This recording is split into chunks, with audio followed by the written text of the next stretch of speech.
I came home early and caught my parents talking to my aunt. My mom sighed and said Emma is always causing drama. If she moved out, we could finally have some peace.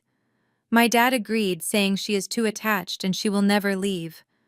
I walked out without a word. 3 months later, they finally noticed I was gone. Before I continue this story, let me know where you are watching from in the comments below. Hit like and subscribe if you have ever had to stand up to toxic family members who underestimated your worth. My name is Emma. I am 33 years old and I work as a senior financial auditor for a multinational corporation. For years, I have been the invisible pillar holding up my family and their crumbling facade of wealth. Growing up in an upscale suburban neighborhood, my parents Linda and Richard cared much more about their country club memberships and luxury cars than they did about actual financial stability or emotional warmth. Their entire existence revolved around maintaining an illusion of success for their friends and neighbors. I was never the daughter they wanted to show off. That role belonged to my younger sister Ashley. She was the golden child who spent money as fast as she could print it, and eventually married a flashy real estate broker named Terrence. My parents adored Terrence because he looked the part of a successful young professional, even though his lifestyle was built on a mountain of credit card debt. I, on the other hand, was pragmatic, quiet, and entirely focused on my career. To my parents, my sensible choices made me boring. My refusal to buy designer handbags made me a complete embarrassment. Last Thursday, my flight from Denver arrived 4 hours ahead of schedule. I decided to head straight to the house in the suburbs rather than going to my office downtown. The drive through our manicured neighborhood was peaceful, and I genuinely looked forward to a quiet evening at home. When I unlocked the front door and stepped into the foyer, I immediately heard the clinking of crystal wine glasses and the sound of laughter echoing from the formal living room. My mother was entertaining her sister, my Aunt Carol, while my father poured them generous servings of a very expensive wine. I paused in the hallway, intending to drop my keys on the console table and announce my arrival. But my mother and her sharp voice stopped me dead in my tracks. "She is 33 years old and still leeching off us," my mother complained. Her voice was dripping with absolute disdain. I do not know where I went wrong with that one. Carol made a sympathetic noise and took a sip of her wine. "It must be so hard for you and Richard having an old maid daughter taking up space in this beautiful home, while Ashley is out there living such a fabulous life." My mother let out a dramatic, long-suffering sigh. "You have no idea, Carol. Emma is nothing but a burden. She acts like she owns the place just because she buys the groceries sometimes. And the drama she causes every time the utility bills arrive is completely unbearable. Just yesterday, she had the nerve to lecture Richard about turning down the central heating. If she moved out, we could finally have some peace and quiet in our own home."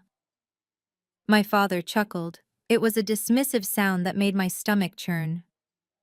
"Oh, let us be realistic, Linda," he said smugly. "She is never going to move out. She is too attached to us and too cheap to afford a nice place in this economy. She needs this house more than we need her. She will be living in that upstairs bedroom until she turns 50. I stood frozen in the shadowy hallway, listening to the people who raised me tear me down for the entertainment of a gossiping relative. My hands gripped the stack of mail I had picked up from the porch mailbox on my way in. On top of the stack was an envelope I had specifically been waiting for. It was the annual property tax receipt from the county. I looked down at the paper in my hand. The total, printed in bold black ink, was exactly $15,000. And stamped right across the top in bright red letters was the word paid. Paid in full. Not by Richard, not by Linda, but by Titan Holdings, LLC. The sheer audacity of my parents' conversation was so staggering it almost took my breath away. They were sitting in a house they firmly believed was theirs, drinking wine they bought with a credit card I paid off every single month, and calling me a leech. They had completely rewritten history to protect their fragile egos. 4 years ago, my parents' obsession with keeping up appearances finally caught up with them. They went completely bankrupt. The bank initiated foreclosure proceedings on this very house, and my parents were weeks away from having their furniture thrown out onto the street. They cried and they begged. They talked about how the humiliation of losing their home would absolutely destroy them. I was the one who stepped in. Using the wealth I had quietly accumulated from my career as a financial auditor and my smart investments, I bought the house directly from the bank in cash. To save their precious pride, I used a limited liability company called Titan Holdings to make the purchase. This allowed them to tell their friends that they simply refinanced through a private firm. I let them stay in the house rent-free. I took over the property taxes, the insurance, and all the major maintenance costs. I even paid their outstanding utility bills. The drama my mother was complaining about to Aunt Carol was simply me asking them to close the patio doors while the air conditioning was running because the electric bill had spiked to over $600. I had saved them from absolute ruin, and in return they convinced themselves that I was a pathetic spinster camping out in their mansion because I had nowhere else to go. They genuinely believed their own lies. They thought they were the generous benefactors tolerating a disappointing child. Hearing their cruel laughter echo through the living room, I did not feel the urge to cry. I did not feel the urge to burst into the room and scream at them about the massive sacrifices I had made. The years of trying to earn their love and of quietly fixing their financial disasters while they constantly praised my sister suddenly meant absolutely nothing to me. A profound, icy clarity washed over me. I looked at the tax receipt one last time, feeling the heavy paper between my fingers. They wanted peace. They wanted me out of their house. I smiled. It was a cold, hard smile that did not reach my eyes. Without making a single sound, I turned on my heel and walked silently up the stairs. It was time to give them exactly what they asked for. I moved silently up the carpeted stairs, making sure to avoid the squeaky floorboard on the 7th step. Down in the formal living room, the sound of my mother laughing with Aunt Carol echoed through the hallway. They were completely oblivious to the fact that their financial lifeline was currently packing her bags. I stepped into my bedroom and closed the door with a soft click. There was no anger left in my chest. The resentment that had been simmering for years was suddenly replaced by a sharp clinical focus. I was a senior financial auditor. I handled million-dollar corporate discrepancies for a living. Liquidating a toxic asset like my family was simply business. I opened my closet and pulled out 2 large travel suitcases. I did not take everything. I only packed my tailored business suits, my expensive shoes, my laptop, and the casual clothes I actually cared about. I left behind the hideous, oversized sweaters my mother had gifted me for Christmas, and the cheap costume jewelry she always bought me on clearance. I moved to my personal safe hidden in the back of my closet and punched in the code. I retrieved my passport, my birth certificate, and the most important items of all: the thick manila folder containing the legal deed to the house, the LLC formation documents for Titan Holdings, and the original bank foreclosure paperwork from 4 years ago. I placed them securely into my leather briefcase. Sitting on the edge of the stripped mattress, I unlocked my phone and opened my banking application. This was where the real power transition would happen. I navigated to the automatic payments dashboard. For years, I had shouldered the entire operational cost of their luxurious suburban lifestyle. It was time to pull the plug. First, I selected the electricity account. My mother loved keeping the central air conditioning at a freezing 65 degrees during the summer while leaving the patio doors wide open. I hit the Cancel Autopay button. Next was the water and gas. Cancelled. Then I found the premium high-speed broadband internet account. Terrence, my sister Ashley's husband, practically lived on that internet connection. He spent his days streaming baseball games, trading volatile crypto stocks, and pretending to be a high-rolling real estate broker while contributing absolutely $0 to the household. I severed the payment method with a single tap. The most satisfying phase of my digital departure was the credit cards. I opened the account management page for my premium platinum account. There were 2 supplementary cards attached to my credit line. One belonged to Linda. She used it relentlessly for her weekly country club lunches, expensive salon blowouts, and wine deliveries. I clicked deactivate. The second card belonged to Ashley. My golden child sister always claimed she needed the card for absolute emergencies. Her definition of an emergency apparently included buying designer shoes, hosting lavish brunches with Terrence, and maintaining a fake rich lifestyle for her social media followers. I highlighted her card number and clicked deactivate. The screen flashed a bright green confirmation checkmark. The digital cord was officially cut. They were completely and utterly financially severed. I zipped up my 2 suitcases and grabbed my briefcase. I walked down the back staircase that led directly into the kitchen, avoiding the living room entirely. The marble countertops gleamed under the soft pendant lights. I took my house key off my keyring. I placed it gently on the center of the kitchen island, right next to the empty, expensive wine bottles they had opened earlier. I did not write a dramatic letter. I did not leave a tearful note demanding an apology. People who refer to their savior as a leech do not deserve explanations. I walked out the back door into the crisp night air. The suburban street was dead silent. I loaded my luggage into the trunk of my car and climbed into the driver's seat.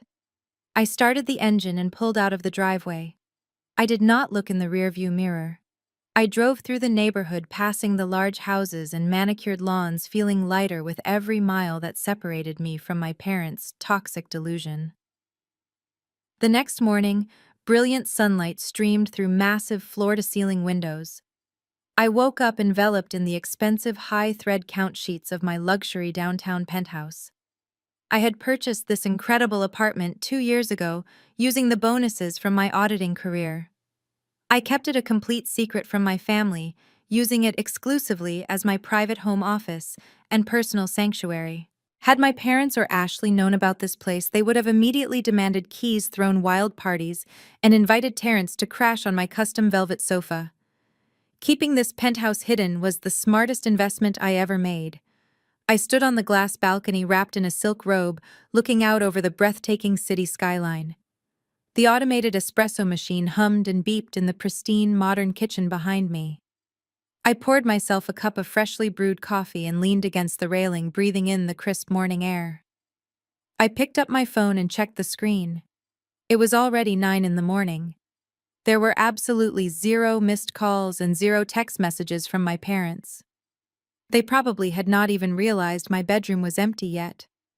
They were likely still sleeping off their expensive wine hangovers, completely unaware that their financial safety net had vanished into the night. I smiled, taking a slow, satisfying sip of my coffee.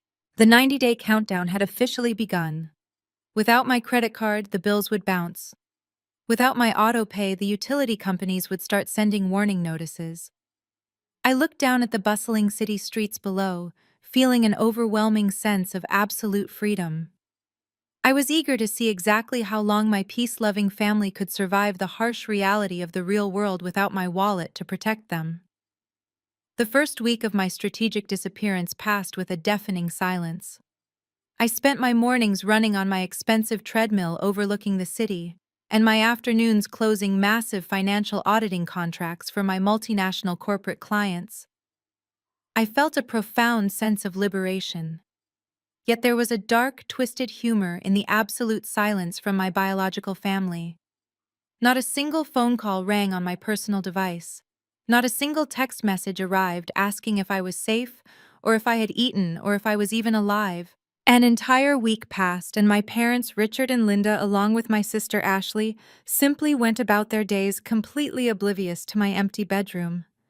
They assumed I was just sulking, hiding away on another grueling business trip to pay for their luxurious lifestyle. Their lack of concern confirmed everything I already knew.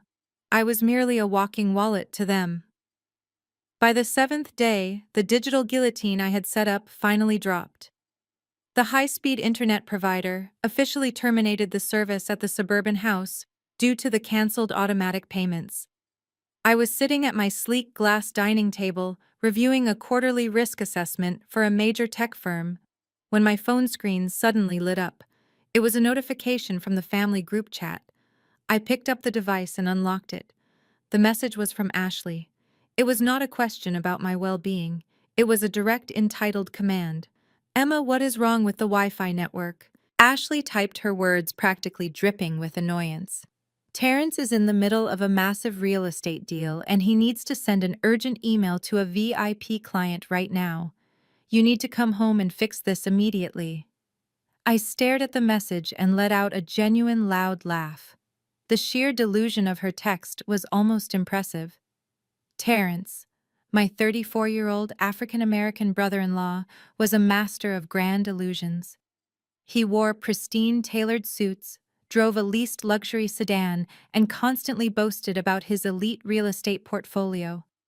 In reality, he had not closed a single property deal in over 14 months. His VIP client was likely just his fantasy football league, or a luxury car dealership he was trying to scam into giving him a test drive. They expected me to drop my actual multi-million-dollar auditing work, to rush back to the suburbs and troubleshoot their internet connection so Terrence could continue his unemployed cosplay. I looked at the screen watching the little read receipt icon appear under Ashley's demanding message. I wanted her to know that I saw it. I wanted her to know that I read her ridiculous command. Then without a single second of hesitation, I tapped the settings icon on the top right corner of the screen. I selected the option to leave the group. A confirmation prompt appeared asking if I was sure I wanted to permanently delete the conversation and remove myself from the chat. I pressed confirm. The family group vanished from my phone, leaving behind nothing but a beautiful blank space. Knowing Ashley and her desperate need for constant validation, I knew exactly where she would go next to vent her frustrations.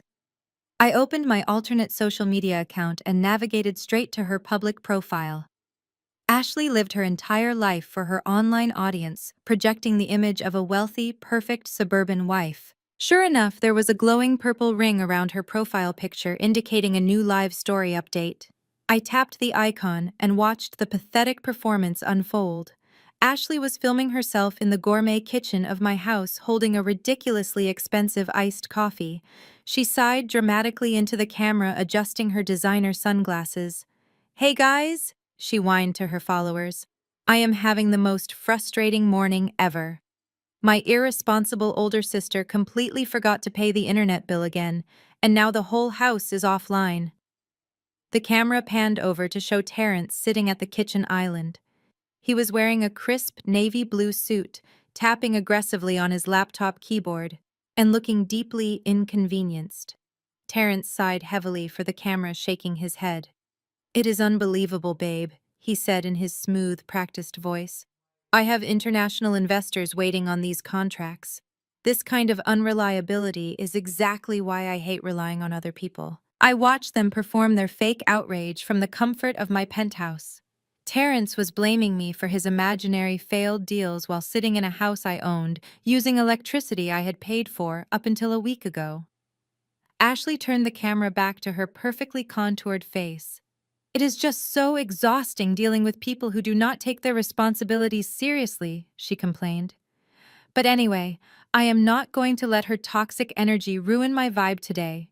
We have to focus on the positive things coming our way."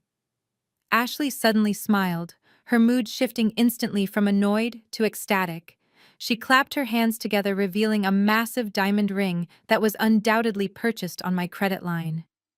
"I have a huge announcement," she squealed into the camera. "Next month, Terrence and I are celebrating our 5-year wedding anniversary. We are throwing the most spectacular, lavish backyard gala right here at our estate. It is going to be incredibly exclusive, catered by top-tier chefs, and decorated like an absolute dream. Terrence deserves the best, and I am going to give him a party that this neighborhood will never forget. Stay tuned for the luxurious details." The video ended and the screen went black. I lowered my phone, resting it on the cool glass table. A slow, dark satisfaction spread through my veins. Ashley was publicly promising her husband and her followers a spectacular upscale anniversary party in the backyard of an estate she falsely claimed to own. She was planning to hire expensive decorators, fully expecting my credit cards to fund her grand romantic gesture. They were building a massive house of cards on a foundation of pure entitlement. I took a sip of my coffee, relishing the quiet atmosphere of my penthouse. The irony was absolutely delicious. Terrence was furious about my lack of responsibility while Ashley was promising him the world. Neither of them realized that the ground beneath their designer shoes was already crumbling. I leaned back in my chair, ready to watch their beautiful, arrogant illusions shatter into a million irreparable pieces. Back at the suburban house, Ashley paced the hardwood floors of the formal living room. Her mind was racing with grand ideas for her upcoming 5-year wedding anniversary. Terrence sat on the velvet sofa polishing his expensive leather dress shoes. He was a tall, imposing African-American man who always dressed like he was about to close a $1 million real estate deal. He looked at Ashley and reminded her that his entire extended family was flying in from Chicago for this event. His parents and his uncle owned several successful businesses. They expected a certain caliber of luxury. Terrence had spent the last 5 years bragging to his relatives about marrying into an established, wealthy family. He told them his father-in-law, Richard, was a massive financial titan. Ashley knew she had to deliver a flawless, upscale gala to maintain that perfect illusion. Terrence told her that this party needed to be absolutely flawless. He said they could not look like they were cutting corners, and that his family expected a country club atmosphere. Ashley smiled brightly and assured him it would be the social event of the season. Inside her chest, a tight knot of anxiety formed. She had absolutely no money of her own. Her influencer lifestyle generated zero actual income, and Terrence had not earned a commission check in 14 months. She needed a massive amount of cash immediately. Ashley walked into the home office where her father, Richard, was sitting behind his mahogany desk, pretending to read a financial magazine. She poured him a glass of expensive scotch and sat on the leather armchair opposite his desk. She knew exactly how to play his ego.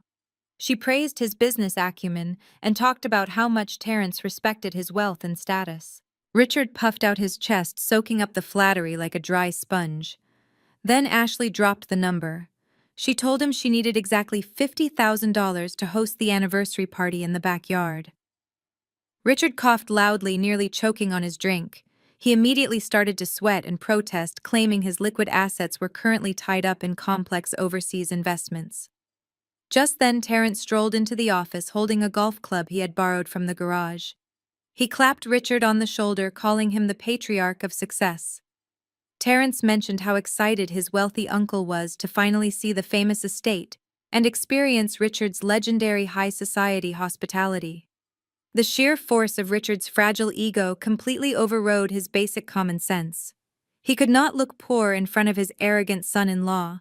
He could not let Terrence know that he was technically bankrupt and that his oldest daughter owned the roof over their heads. Richard forced a booming, confident laugh.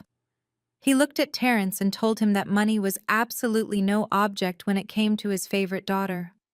Richard opened the top drawer of his desk. He pulled out the heavy metal platinum credit card. It was the supplementary card linked directly to my primary financial account. For the past 4 years, I had paid the massive balance on that exact card every single month without fail. Richard handed the card to Ashley with a dramatic theatrical flourish. He told her to spare absolutely no expense, and to show Terrence's family exactly how they did things in this exclusive neighborhood. Ashley snatched the card, her eyes gleaming with intense greed. She kissed her father on the cheek, grabbed her designer purse, and rushed out the door. 2 hours later, Ashley strutted into the pristine marble lobby of Prestige Events.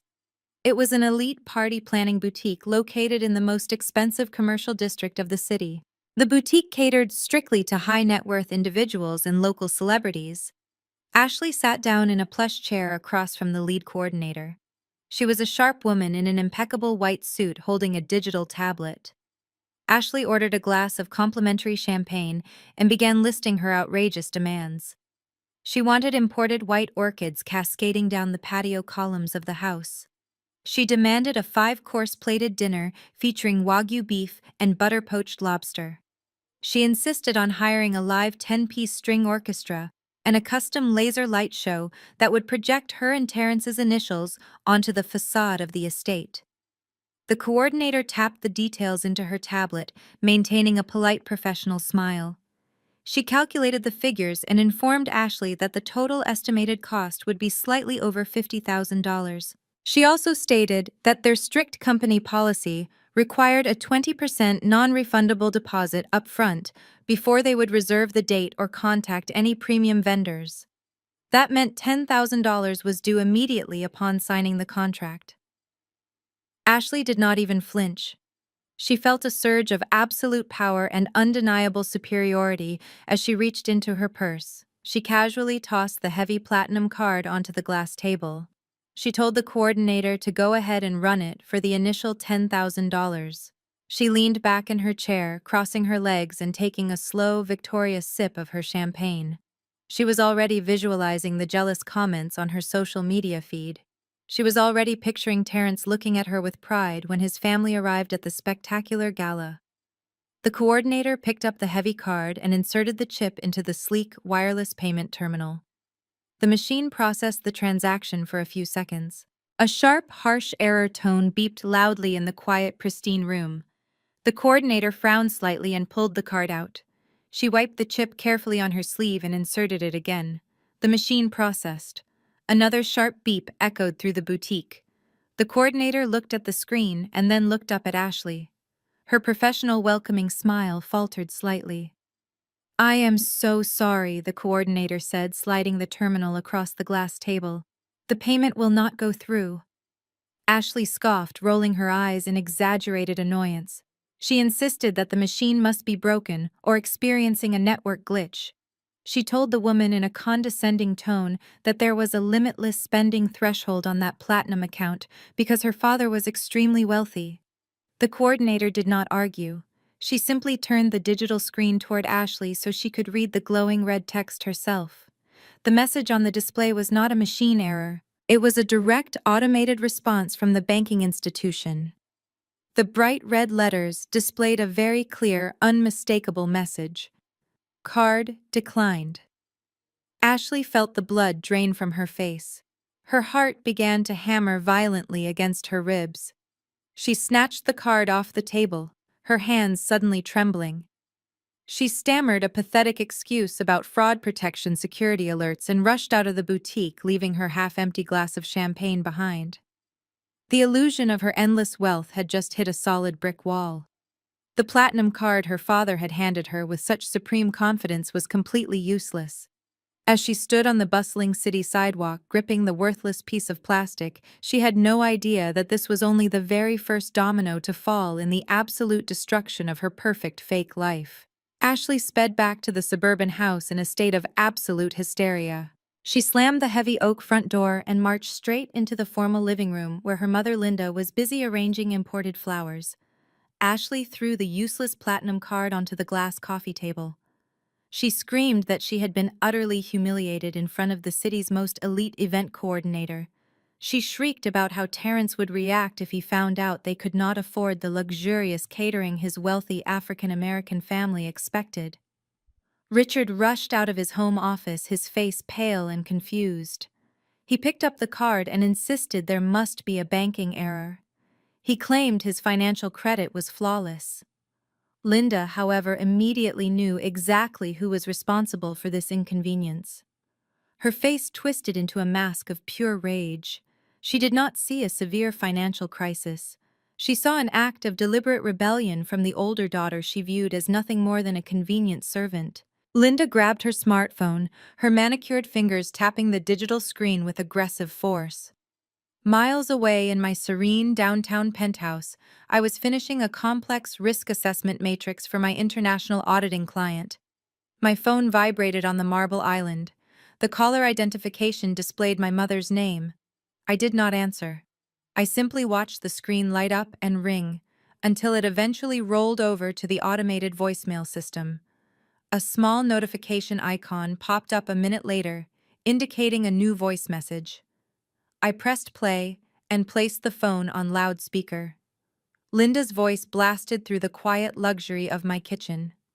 Her tone was completely unhinged, stripping away any illusion of maternal affection. "What kind of sick game are you playing right now?" she shrieked through the speaker. "I just had a terrified Ashley come home crying because her card was declined at the event planner's office. You open that account back up right this second, do you hear me?" You are acting like a spoiled brat just because you do not have a successful husband to celebrate an anniversary with. You want to ruin your sister's big day because you are nothing but a jealous, bitter failure. You need to fix this immediately before Terrence finds out and realizes how incredibly selfish you are. Turn the card back on, and do not bother coming home until you are ready to apologize to your sister for your ridiculous behavior. The audio message ended with a loud, aggressive click. I stood completely still, the absolute silence of my penthouse returning. A lesser person might have cried. A weaker daughter might have felt the familiar sting of rejection and rushed to transfer funds to buy back their fake love. But the woman standing in this pristine kitchen was a senior financial auditor who had just permanently removed her emotional blinders. Her toxic words did not hurt me. They validated every single business decision I had made over the past 24 hours. I picked up my phone and tapped the export button on the audio file. I saved the recording to a secure encrypted cloud folder labeled Legal Evidence. It was a perfect admission of their profound entitlement and absolute financial dependency. They honestly believed they had the fundamental right to demand my hard-earned money to fund a party for a man who had not earned a legitimate paycheck in over a year. I walked over to my home office setup and opened my secure laptop. I bypassed my personal banking applications and logged directly into the administrative corporate portal for Titan Holdings LLC. This was the corporate entity I had created 4 years ago to save them from living on the harsh streets. I pulled up the property management dashboard. For 48 consecutive months, I had manually entered a $0 rent charge for the sprawling suburban estate. I navigated to the billing settings and adjusted the financial parameters. I entered the fair market rental value for a 5-bedroom luxury home in that specific upscale zip code. The monthly figure came out to exactly $6,000. I picked up my phone and dialed the direct line to my property management broker. He answered on the second ring with his usual crisp, professional tone. I did not waste any time with casual, friendly greetings.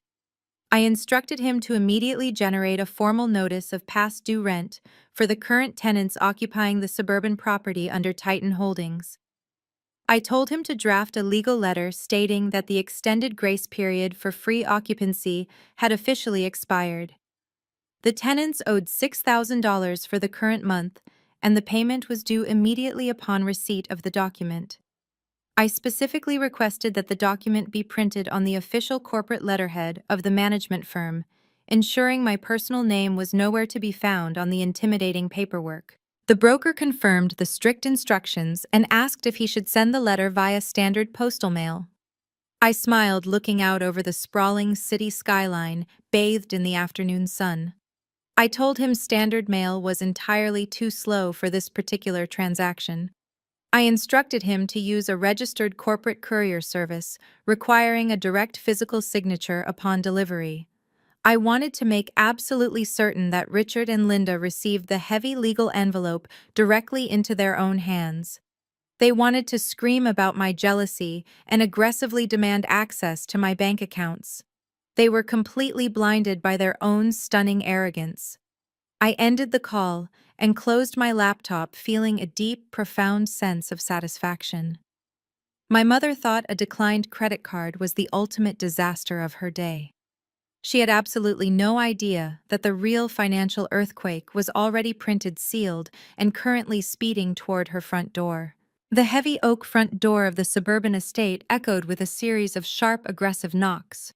Richard was sitting in the formal living room, sipping his morning coffee and reading a golf magazine. He frowned at the interruption. He set his porcelain cup down and walked lazily toward the entryway. When he pulled the door open, he found a uniformed corporate courier standing on the pristine welcome mat. The man held an oversized, rigid cardboard envelope and a digital signature pad. The courier asked for Richard by his full legal name and stated that a direct signature was strictly required for the delivery. Richard puffed out his chest, adjusting the collar of his expensive cashmere sweater. He grabbed the electronic pen and scribbled his name on the screen, feeling a surge of self-importance. He assumed the heavy document was simply another prospectus from a wealth management firm begging for his non-existent investment capital.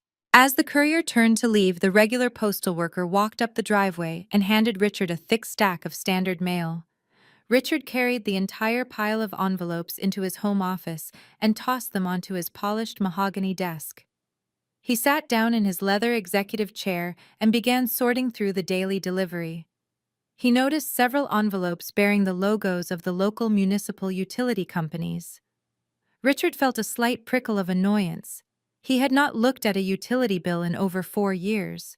He completely forgot what they even looked like because Emma had always handled the mundane administrative tasks of the household. He grabbed a silver letter opener and sliced through the first envelope. It was the electricity bill. Richard unfolded the paper, and his eyes widened in absolute shock. The total amount due was printed in bold red ink. It demanded a payment of $840. Right below the total, a glaring warning stated that the account was severely past due and the automatic payment method had been permanently rejected. Richard quickly slashed open the second envelope from the county water and sewage department. The result was exactly the same. The automatic draft had failed, and the past due balance included hefty late fees. His hands began to tremble slightly. He could not understand why the banking systems were suddenly malfunctioning. He pushed the utility bills aside and reached for the thick cardboard envelope delivered by the courier. He tore the tab and pulled out a crisp stack of legal documents printed on heavy premium paper. At the very top of the page, a bold, sophisticated logo read, Titan Holdings, LLC. Richard scanned the first paragraph and his confusion rapidly morphed into a deep, suffocating panic. The document was a formal legal demand for past due rent. It explicitly stated that the extended grace period for free occupancy at this specific address had officially expired. The corporate property management firm was demanding an immediate payment of $6,000 for the current month. The letter clearly identified Richard and Linda as the current tenants of the property. Richard stared at the word tenants. His brain completely short-circuited. He read the sentence 3 times, but the words refused to make sense in his arrogant mind. He genuinely believed he was the sole legal owner of the estate. 4 years ago, when the bank was threatening to throw them on the street, Emma had handed him a massive stack of rescue paperwork to sign. He had been so relieved to avoid the social humiliation of foreclosure that he had blindly signed every single page without reading a single clause. He had convinced himself that Emma simply restructured his mortgage. The name Titan Holdings meant absolutely nothing to him. Richard shouted for his wife, his voice cracked with a mixture of fear and outrage. Linda marched into the office wearing a silk dressing gown and looking deeply irritated by the sudden noise. Richard shoved the stack of papers across the desk toward her. He pointed a shaking finger at the red warning labels on the utility bills and the terrifying legal demand from the property management firm. He babbled frantically about a massive banking error and a scam company trying to steal their home. Linda picked up the papers and read them with a harsh scowl. Unlike Richard, she did not feel panic. She only felt a blinding self-righteous anger toward her older daughter. Linda threw the papers back onto the desk with a loud, dramatic scoff. She told Richard to stop hyperventilating over a stupid temper tantrum. She explicitly blamed Emma for the entire situation. Linda declared that Emma was purposely canceling the utility payments just to cause unnecessary drama and punish them for Ashley's upcoming anniversary party. Linda completely dismissed the rent demand from Titan Holdings. She arrogantly told Richard that it was probably just junk mail or some ridiculous administrative error from when Emma helped them refinance the house years ago. She insisted that Emma was sitting in a cheap hotel somewhere waiting for them to beg her to come back. Linda instructed her husband to completely ignore the bills. She confidently stated that Emma would eventually realize how pathetic she was acting and would crawl back to turn the credit cards on and pay the balances like she always did. She grabbed Richard by the arm and dragged him out of the office, demanding he pour her a drink to calm her nerves. The mahogany desk sat empty for exactly 10 minutes. The heavy legal document demanding $6,000 in rent remained perfectly centered on the polished wood. The office door slowly creaked open. Terrence slipped into the room holding his smartphone. The tall African-American man was looking for a quiet, isolated space to pretend he was negotiating a massive commercial property deal. He paced around the room practicing his fake corporate vocabulary. As he walked past the desk, his eyes casually scanned the scattered paperwork. Terrence stopped dead in his tracks. He was a licensed real estate broker. Even though he was completely unsuccessful and had not closed a deal in over a year, he absolutely knew how to read property documents. He recognized the exact formatting of a formal eviction warning and a corporate rent demand. He leaned over the desk and read the name, Titan Holdings, LLC. He read the monthly rental amount of $6,000. He read the section that legally identified his wealthy father-in-law as a mere tenant. The air in the room suddenly felt incredibly thin. Terrence picked up the paper to make sure his eyes were not deceiving him. For 5 years, he had been parading around his extended family, bragging about marrying into generational wealth. He had endured Ashley's relentless spending habits because he firmly believed he was next in line to inherit a massive real estate empire. He looked at the past due utility bills sitting next to the rent demand. The pristine, flawless illusion of his rich suburban in-laws shattered instantly. They did not own this estate. They were renting it. They were actually drowning in debt and could not even afford their own electricity. Terrence slowly lowered the paper back onto the desk. A dark, heavy suspicion began to consume his mind. He pulled out his phone and stared at the blank screen, completely rethinking every single word his wife had ever told him. Terrence gripped the thick corporate paper in his right hand. He stormed up the grand curved staircase and pushed open the heavy double doors to the master suite.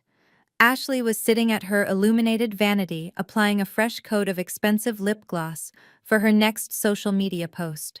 He walked directly up behind her and slammed the Titan Holdings rent demand onto the mirrored surface. He demanded to know exactly what he was looking at. He pointed a shaking finger at the bold corporate logo and the $6,000 past due balance. He asked his wife why her allegedly wealthy father was receiving an aggressive eviction warning for a property they supposedly owned outright. Ashley glanced down at the legal document. Her heart skipped a frantic, terrifying beat, but her face remained a mask of absolute cosmetic perfection.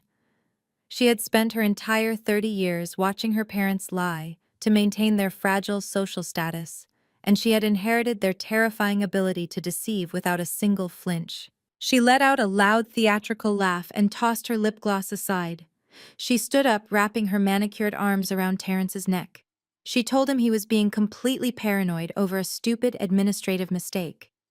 She smoothly explained that her father utilized a highly complex network of corporate shell companies for tax mitigation purposes, and Titan Holdings was simply one of his many private financial entities. She claimed the property management firm just sent an automated notice to the wrong mailing address because of a clerical error at the downtown office. Terrence narrowed his eyes, searching her perfectly contoured face for any sign of deception. Ashley stroked his lapel and looked deep into his eyes.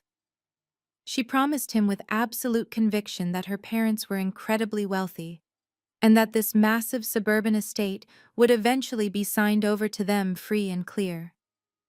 She leaned in close and whispered that the only real problem in their family was her older sister. She painted Emma as a bitter, jealous failure who had completely lost her mind and run away from home. She claimed Emma was throwing a massive temper tantrum and trying to sabotage their upcoming anniversary party out of pure spite because she was a pathetic spinster who could not find a man to marry her. Terrence slowly exhaled, relaxing his tense, broad shoulders. He forced a warm, convincing smile and kissed his wife gently on the forehead. He told her he was just stressed about his upcoming commercial real estate deals and apologized for doubting her family's wealth. Ashley beamed, kissing him back before returning to her vanity chair to finish her makeup routine. But as Terrence walked into his massive walk-in closet to change his tailored suit, his mind was spinning rapidly. He was a licensed real estate professional. Even though he was failing miserably, he absolutely knew how the industry worked. He knew that corporate shell companies did not accidentally send aggressive eviction threats to their primary beneficiaries. He grabbed his laptop and retreated to the guest bedroom, locking the door silently behind him. He opened a private, secure browser window and navigated straight to the county property appraiser database. He typed in the address of the suburban estate. He bypassed the basic public search and pulled the full historical transaction record. The screen loaded a highly detailed legal timeline. 4 years ago, the property had entered active bank foreclosure status. 2 months after the foreclosure notice, a massive cash transaction cleared the debt, and the deed was officially transferred from Richard and Linda to Titan Holdings LLC. He searched the corporate registry for the state. The registered agent for Titan Holdings was a premier downtown law firm. The true owner was hidden behind layers of strict corporate privacy shields. But Terrence knew one thing for absolute certain. Richard did not own this house. Ashley was lying straight to his face. He closed the laptop, a cold sweat breaking out on the back of his neck. He realized he was trapped on a rapidly sinking ship, and he needed an exit strategy immediately. 3 days passed in a state of tense, suffocating denial. Richard and Linda continued to ignore the mounting pile of utility notices, completely convinced that Emma would magically cave to their silent treatment. They went about their days lounging by the pool and aggressively discussing the lavish catering menu for Ashley's upcoming anniversary gala. It happened on a warm, humid Thursday evening. Linda was in the custom kitchen blending a large pitcher of expensive margaritas, while Richard watched a golf tournament on the massive 85-inch television in the living room. Ashley was upstairs adjusting her professional ring light for another live broadcast to her followers. Without a single warning flicker, the entire estate plunged into absolute pitch-black darkness. The massive television died instantly. The loud blender ground to a sudden halt. The constant soothing hum of the central air conditioning completely silenced. Ashley shrieked from the second floor, stumbling blindly down the dark staircase. Richard yelled in pure frustration, dropping his remote control onto the floor. He assumed a local transformer had blown out in the neighborhood. He marched to the front window and angrily pulled back the heavy custom drapes. The streetlights outside were glowing brightly.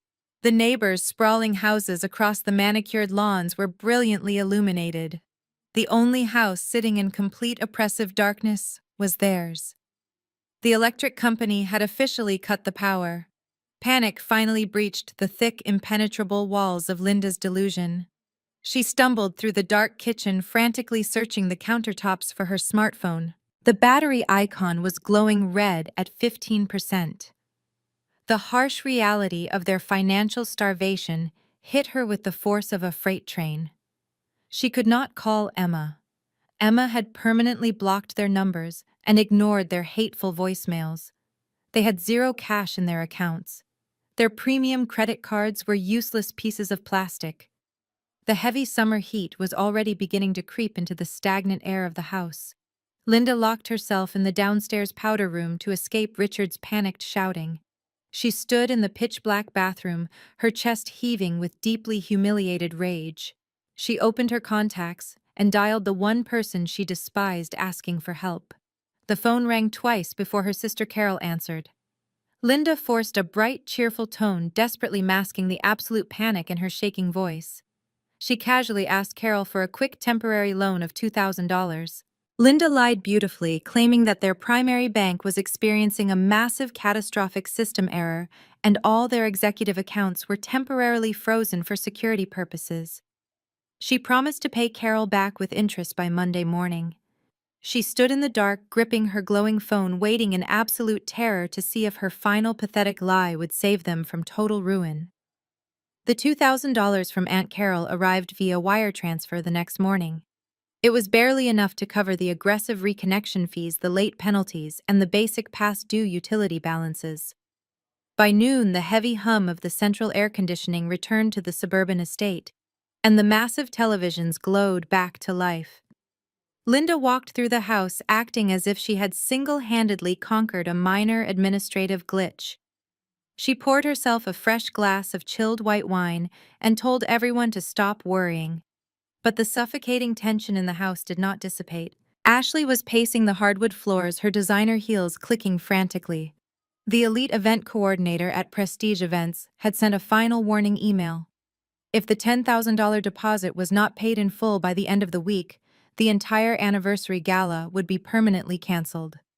Ashley threw a massive tantrum in the kitchen, screaming that Terrence was becoming highly suspicious of their financial delays. She demanded that her father fix the banking issue immediately, or she would be a laughingstock in front of her wealthy African-American in-laws. Richard retreated to his mahogany home office and locked the heavy wooden door. The walls felt like they were rapidly closing in on him. His tailored shirt was sticking to his back with cold, nervous sweat. He was a man who had built his entire identity on the perception of limitless wealth and unchecked authority. The thought of walking out into the living room and confessing his absolute bankruptcy to his arrogant son-in-law was a fate worse than death. Richard sat heavily in his leather executive chair and stared at the polished wood surface. He needed cash. He needed a massive injection of liquid capital to fund Ashley's ridiculous party and keep the illusion alive for just a few more months. He opened the deep bottom drawer of his desk and began pulling out thick, dusty folders. He rummaged through years of disorganized financial records, tax returns, and outdated property assessments. His hands stopped on a heavy manila envelope from over a decade ago. It contained the original warranty deed and title insurance paperwork from when he and Linda had first purchased the suburban estate. Richard stared at the official county seals and the fancy legal typography. In his profoundly arrogant and legally illiterate mind, he convinced himself that these old papers were still valid proof of ownership. He completely ignored the reality that the bank had foreclosed on him 4 years ago, and that Emma had legally transferred the asset to Titan Holdings, LLC. Richard formulated a wildly reckless and highly illegal plan. He decided to apply for a home equity line of credit. He knew local credit unions were currently offering expedited approvals for wealthy homeowners looking to tap into their property equity. If he could just secure a fast $60,000 bridge loan, he could pay the aggressive event planners, silence his demanding daughter, and maintain his fabricated status as the wealthy patriarch. There was only one massive obstacle standing in his way. When Emma had rescued them from homelessness 4 years ago, she had forced Richard and Linda to sign a mountain of complex legal documents. Richard vaguely remembered that Emma had established herself as the primary financial guarantor to satisfy the strict banking regulators during the foreclosure crisis. He frantically dug deeper into the bottom drawer, tossing aside old country club bills and empty cigar boxes. He finally found a specific legal document from the restructuring phase. It was an old expired power of attorney form. It explicitly granted Emma the absolute legal authority to manage, encumber, or modify the financial obligations tied to the residential property. Richard read the fine print. The local credit union would undoubtedly require Emma's direct authorization to approve a new line of credit against the estate. Richard pulled a fresh blue ink pen from his expensive desk set. He placed the old power of attorney document next to a blank standardized loan application form he had printed from the internet.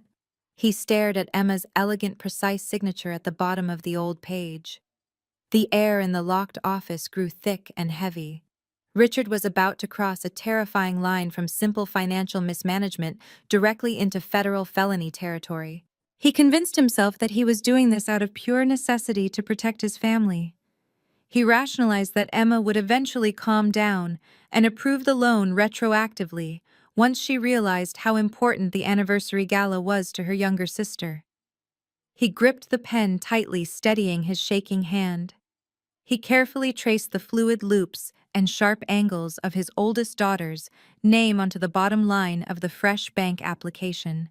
He signed Emma's name perfectly. He then added his own signature right next to the blatant forgery, solidifying his massive financial crime. An hour later, Richard drove his leased luxury sedan into the parking lot of a prestigious regional credit union. He walked through the sliding glass doors, projecting an aura of absolute supreme confidence.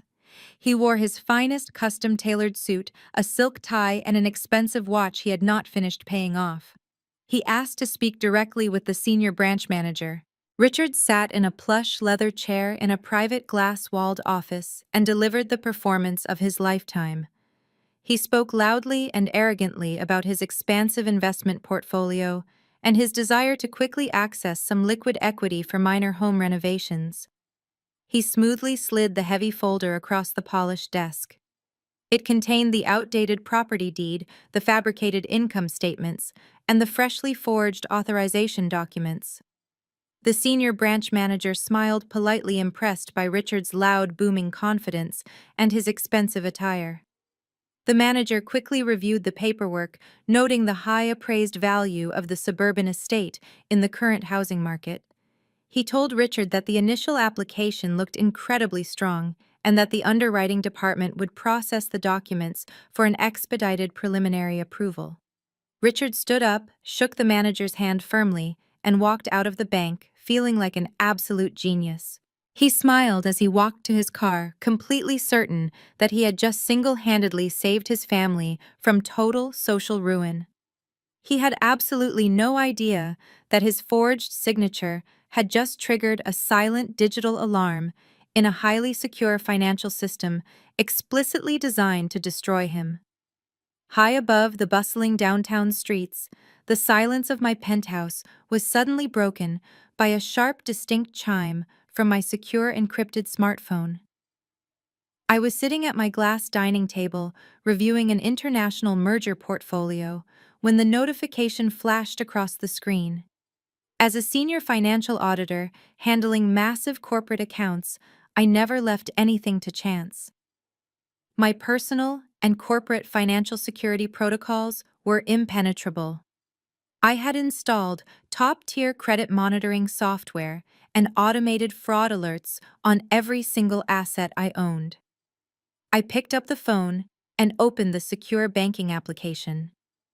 A bright red banner dominated the digital dashboard. The alert was generated by a major credit bureau flagging a hard inquiry on my primary identification number and the corporate tax identification number registered to Titan Holdings, LLC. The inquiry originated from a well-known regional credit union. My eyes scanned the detailed digital report. Someone had just initiated an aggressive application for a $60,000 home equity line of credit using the exact address of the suburban estate.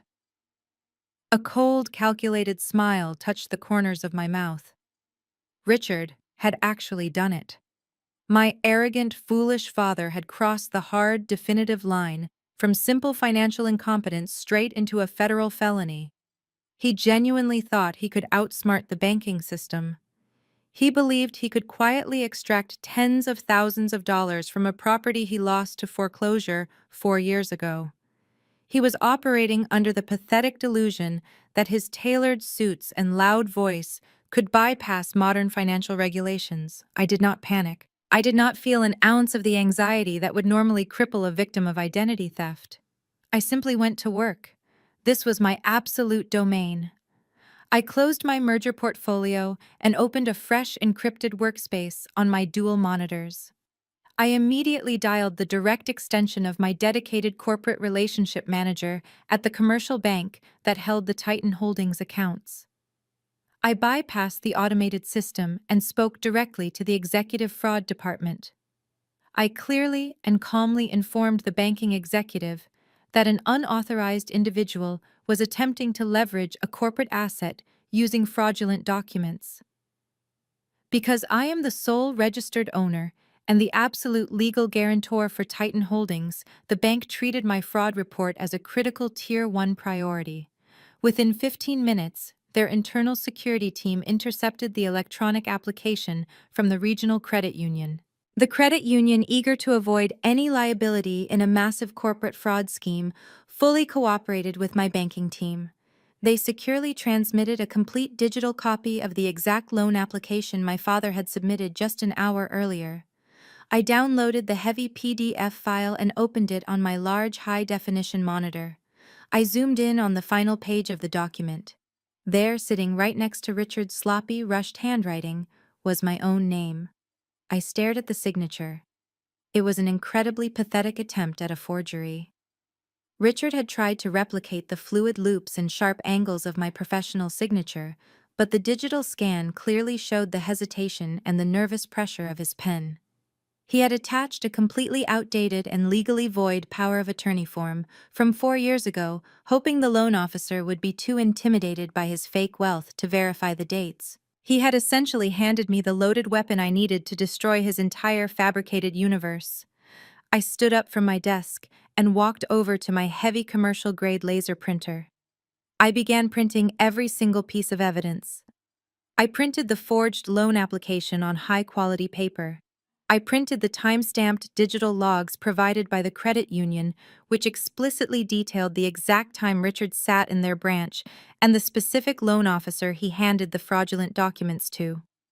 I walked over to my personal safe and retrieved the original notarized property deed that proved Titan Holdings owned the estate free and clear. I pulled the initial foreclosure paperwork that proved Richard and Linda possessed absolutely zero equity in the home. I returned to the glass table and began assembling the most devastating financial dossier of my entire career. I was methodical and completely emotionless. I placed a certified copy of my genuine notarized signature right next to Richard's desperate forgery, highlighting the glaring discrepancies with a bright yellow marker. I compiled the past due utility bills, the ignored rent demand, and the new fraudulent loan application into a flawless chronological timeline. It was a perfect, irrefutable narrative of a desperate man committing bank fraud to fund a ridiculous backyard party for his ungrateful daughter. I placed every single document into a sleek black leather portfolio. I smoothed my hands over the cool leather feeling, the absolute crushing weight of the evidence I now held. In the eyes of the federal banking system and the local authorities, there was absolutely no gray area here. There was no room for my mother to manipulate the truth or cry about family loyalty. This was black and white criminal fraud. Richard had effectively signed his own arrest warrant just to keep up appearances for his unemployed son-in-law. I picked up my phone and dialed my aggressive corporate attorney. I instructed him to prepare the final phase of our operation. I told him to draft a formal legal complaint for identity theft and wire fraud, but to hold off on filing it with the local police department just yet. I wanted to handle the initial execution of this strike personally. I wanted to look them directly in the eyes when their fake wealthy world shattered into a million irreparable pieces. I walked into my massive walk-in closet and began selecting my outfit for the upcoming weekend. I bypassed the casual clothes and went straight for a sharp-tailored charcoal gray power suit. I picked out my most expensive designer heels. I was not going to show up to their lunch looking like the exhausted older sister they constantly belittled. I was going to arrive looking like the wealthy, powerful corporate executive who completely owned them. The trap was perfectly set. The steel jaws were open, and Richard had just blindly placed his head right in the center. All I had to do now was show up and pull the lever. The restaurant was called the Monarch. It was a notoriously exclusive establishment downtown, known for its imported caviar and months-long waiting list. Richard and Linda had secured a large round table right in the center of the main dining room to ensure maximum visibility for their grand performance. They were hosting Terrence's parents, who had flown in from Chicago for the weekend. Terrence's mother and father were upper-middle-class business owners who deeply valued social standing and highly respected old money. Richard was currently holding court at the head of the table, swirling a glass of expensive red wine and loudly boasting about his fictitious real estate investment portfolio. Linda sat next to him, wearing a brand-new designer dress she had undoubtedly purchased with borrowed cash, playing the role of the gracious, wealthy matriarch.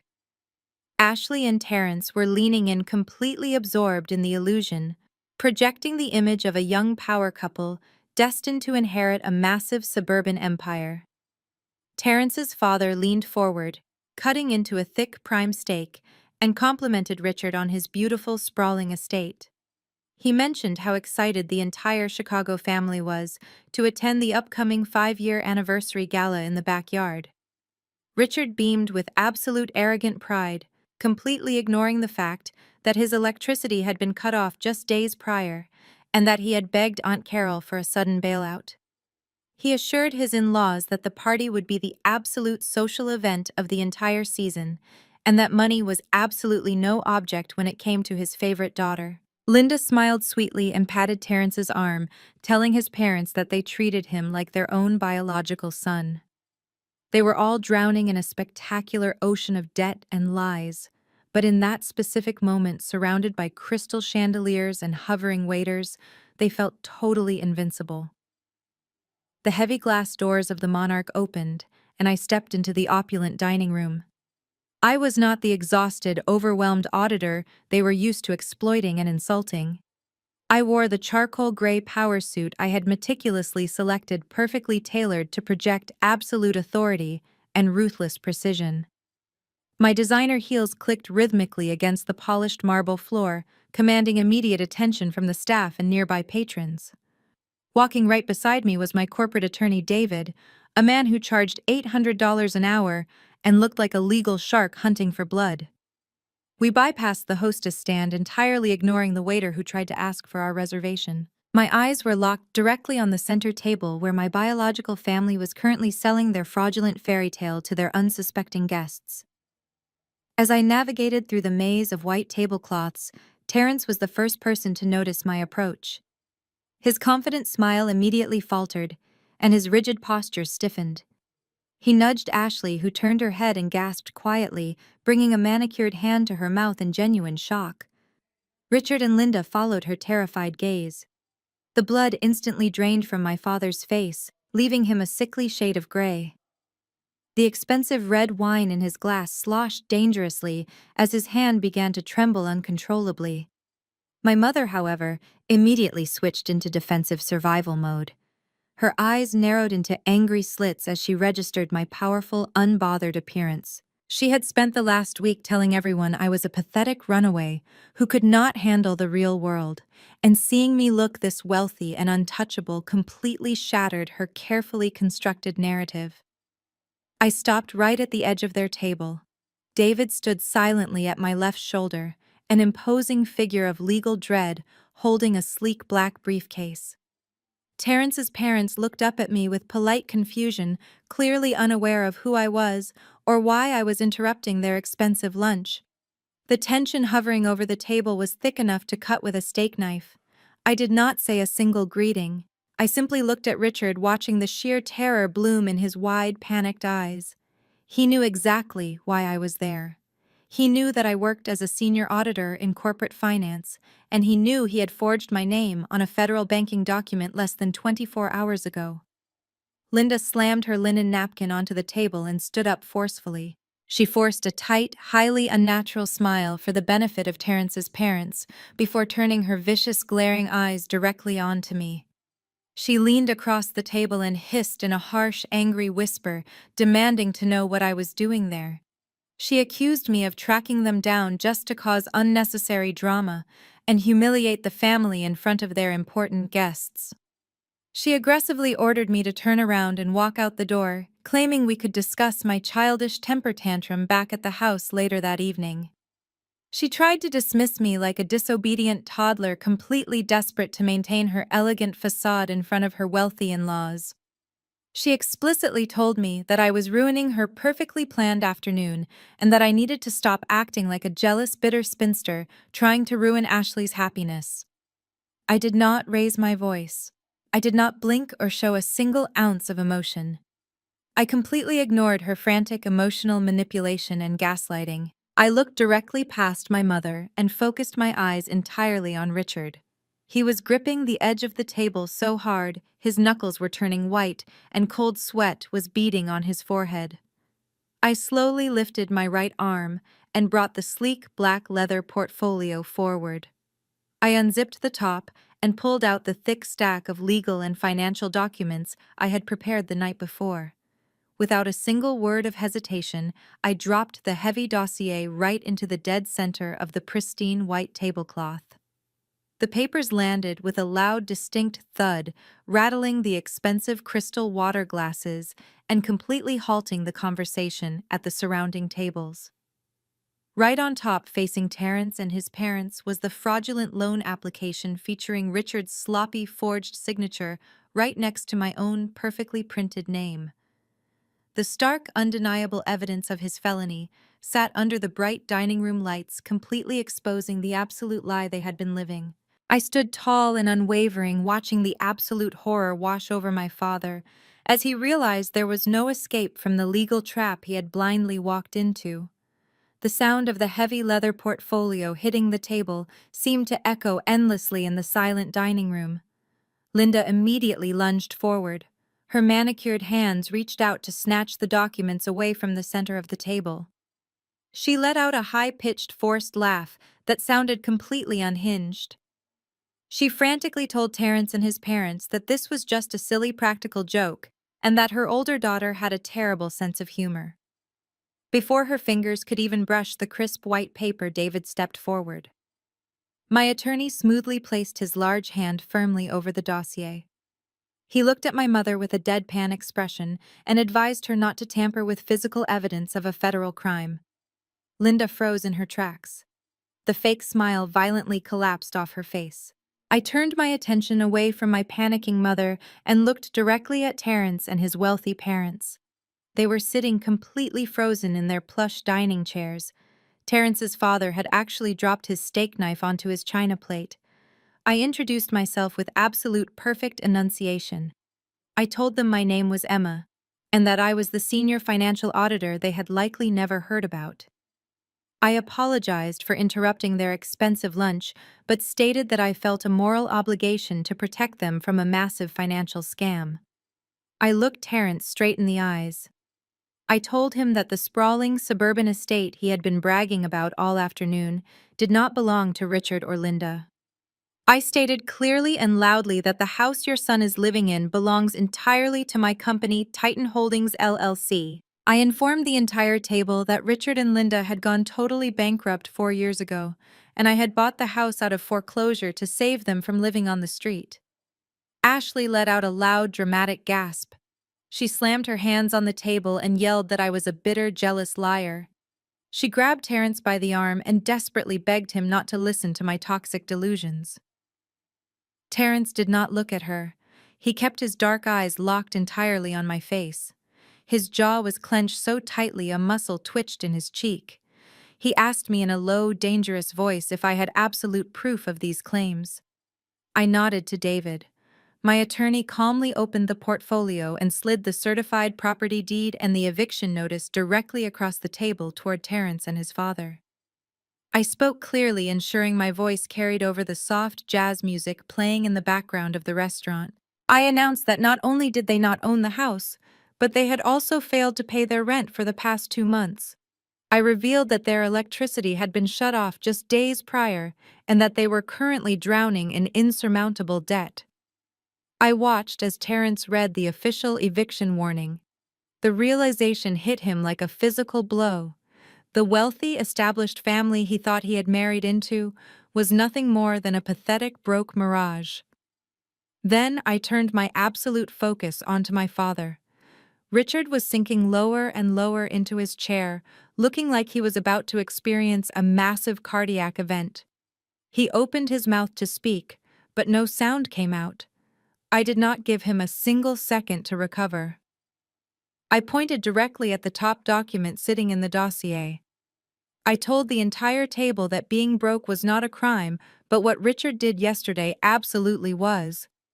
I declared clearly that Richard had just committed a federal offense. I explained that he had walked into a regional credit union and attempted to take out a $60,000 home equity line of credit on a house he did not own. Linda shrieked, demanding that I stop talking.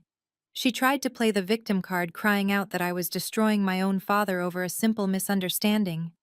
She looked desperately at Terrence's parents, claiming that families go through rough patches and that I was just a vindictive child seeking attention. I ignored her completely. I looked Richard dead in the eyes and delivered the final fatal blow. I stated that in order to push the loan application through, he had blatantly forged my legal signature on the banking documents. I explained that my credit monitoring software had flagged his illegal activity immediately. I told him that the bank had already handed over the time-stamped security footage and the fraudulent paperwork. I made it absolutely clear that identity theft and wire fraud carried severe mandatory prison sentences. David chimed in with his booming authoritative voice.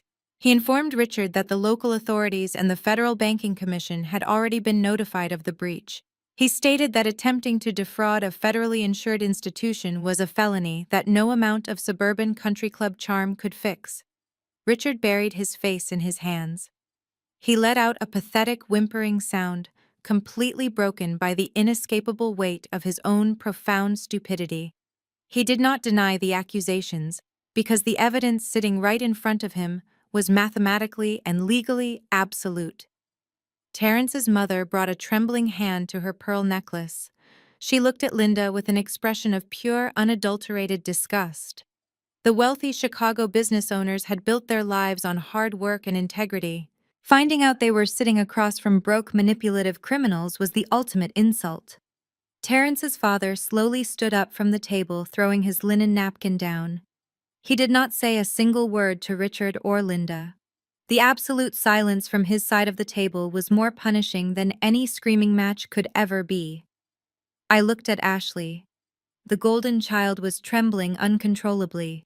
Her designer dress suddenly looked cheap and ridiculous. She was staring at her husband, desperately searching for a lifeline, for a way to spin this disaster back into her favor. She reached out to touch his shoulder, but Terrence violently yanked his arm away.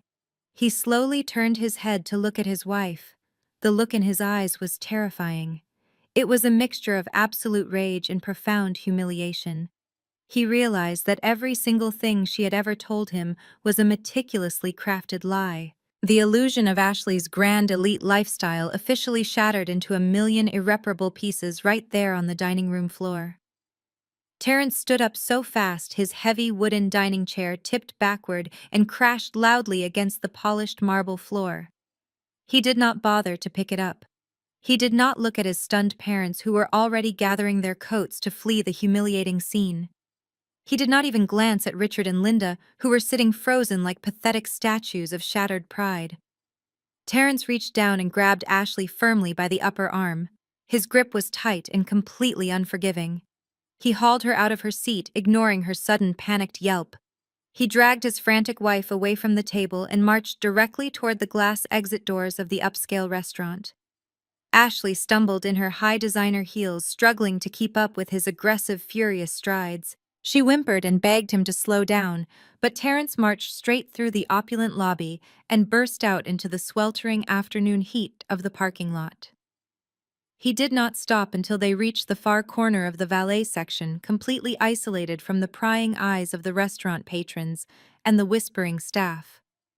He let go of her arm so abruptly that she nearly lost her balance and tumbled onto the hot asphalt. Terrence paced back and forth, his chest heaving with deep, furious breaths. He ran his hands over his closely shaved head, trying to process the absolute magnitude of the deception. For 5 long years he had endured her insufferable vanity and her constant demands for luxury.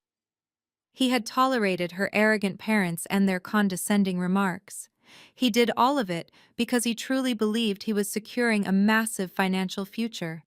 He thought he was building a real estate empire with the backing of a powerful, wealthy family. Now the terrifying truth was crashing down on him with the force of a falling building. He had married a broke, delusional woman whose family was about to face a federal judge for wire fraud and identity theft. He stopped pacing and glared at Ashley. His dark eyes were burning with a terrifying, intense rage. He demanded that she tell him the absolute truth for the first time in their entire marriage. He listed every single lie she had ever fed him. He yelled about the sprawling suburban estate she claimed they would inherit. He brought up the platinum credit cards that were actually funded by the older sister she constantly mocked and belittled. He pointed out the humiliating fact that his own respected Chicago business-owning parents had just witnessed her father being exposed as a desperate, pathetic criminal. Terrence realized out loud that the tens of thousands of dollars she had spent on designer clothes and lavish vacations were completely financed by the silent suffering of a sister she treated like garbage. He was shackled to a mountain of hidden debt, and a family destined for federal prison. Ashley panicked. The flawless cosmetic mask of the golden child completely melted away, revealing the terrified, manipulative core underneath. She burst into violent theatrical tears. She reached out with her manicured hands and tried to grab Terrence by the lapels of his suit, attempting to use the physical affection that had always blinded him before. She screamed that none of this was her fault. She shifted the entire blame onto Emma without a single ounce of hesitation or remorse. Ashley shrieked that Emma was a bitter, jealous monster who had spent her entire life resenting her younger sister. She cried out that Emma engineered this entire public spectacle simply to ruin their upcoming 5-year anniversary gala. She sobbed wildly, claiming her parents only made a tiny financial mistake and that Emma was twisting a simple family loan into a massive federal crime just to be cruel and vindictive. Ashley begged Terrence to believe that she was the ultimate victim of a toxic older sister who could not stand to see her happy and deeply in love. She promised him that they could overcome this tiny setback and that her parents would somehow fix the banking issue by Monday morning if they just stuck together. Terrence stood perfectly still and stared at the crying woman standing in front of him. The loud, dramatic sobs and the desperate victim routine did not work anymore. The spell was completely broken. He looked at her expensive silk dress and her sparkling diamond anniversary ring. He realized every single thing she wore was stolen or borrowed. She had absolutely zero assets, zero income, and zero shame. She was perfectly willing to let her own sister pay for her entire luxurious existence while simultaneously trashing her name to anyone who would listen. She was not a wealthy heiress. She was a deeply pathetic parasite who refused to take accountability for her own actions. He stepped back, creating a cold, physical distance between them. He reached into his tailored suit pocket and pulled out the electronic key fob for his least luxury sedan. He pressed the unlock button, and the headlights flashed in the bright afternoon sun. Ashley stopped crying for a fraction of a second. She wiped a tear from her cheek and took a step toward the passenger side door, assuming he was finally ready to take her home and comfort her. Terrence opened the driver's side door and slid into the leather seat. He did not unlock the passenger doors. He started the engine and the powerful motor roared to life. Ashley pulled on the locked door handle, her face contorting in sudden fresh panic. She banged her palm against the tinted glass, demanding that he let her inside the vehicle. Terrence rolled down the window just a few inches. He looked at the woman he had called his wife for 5 years. He felt nothing but pure, unadulterated disgust. He looked her dead in the eyes and delivered the final, absolute truth. "You are a fraud." He rolled the window up, shifted the car into drive, and slammed his foot on the gas pedal. He sped out of the restaurant parking lot, leaving Ashley completely abandoned, stranded on the hot asphalt in her stolen designer dress. I returned to the absolute tranquility of my downtown penthouse, leaving the catastrophic wreckage of my biological family behind at that upscale restaurant. David, my corporate attorney, had departed with a firm handshake and a promise to monitor the Federal Banking Commission portal for the official arrest warrant. I walked into my pristine kitchen and poured myself a tall glass of sparkling water. I stood by the floor-to-ceiling windows, watching the late afternoon sun cast long golden shadows across the sprawling city skyline. The silence in my luxury apartment was beautiful and profound. It was the exact opposite of the chaotic, terrifying reality my parents were currently facing. My encrypted smartphone had been vibrating relentlessly against the marble countertop for the past 45 minutes. The digital screen displayed a continuous stream of missed calls. They were all coming from Linda and Richard. I knew exactly what was happening on their end.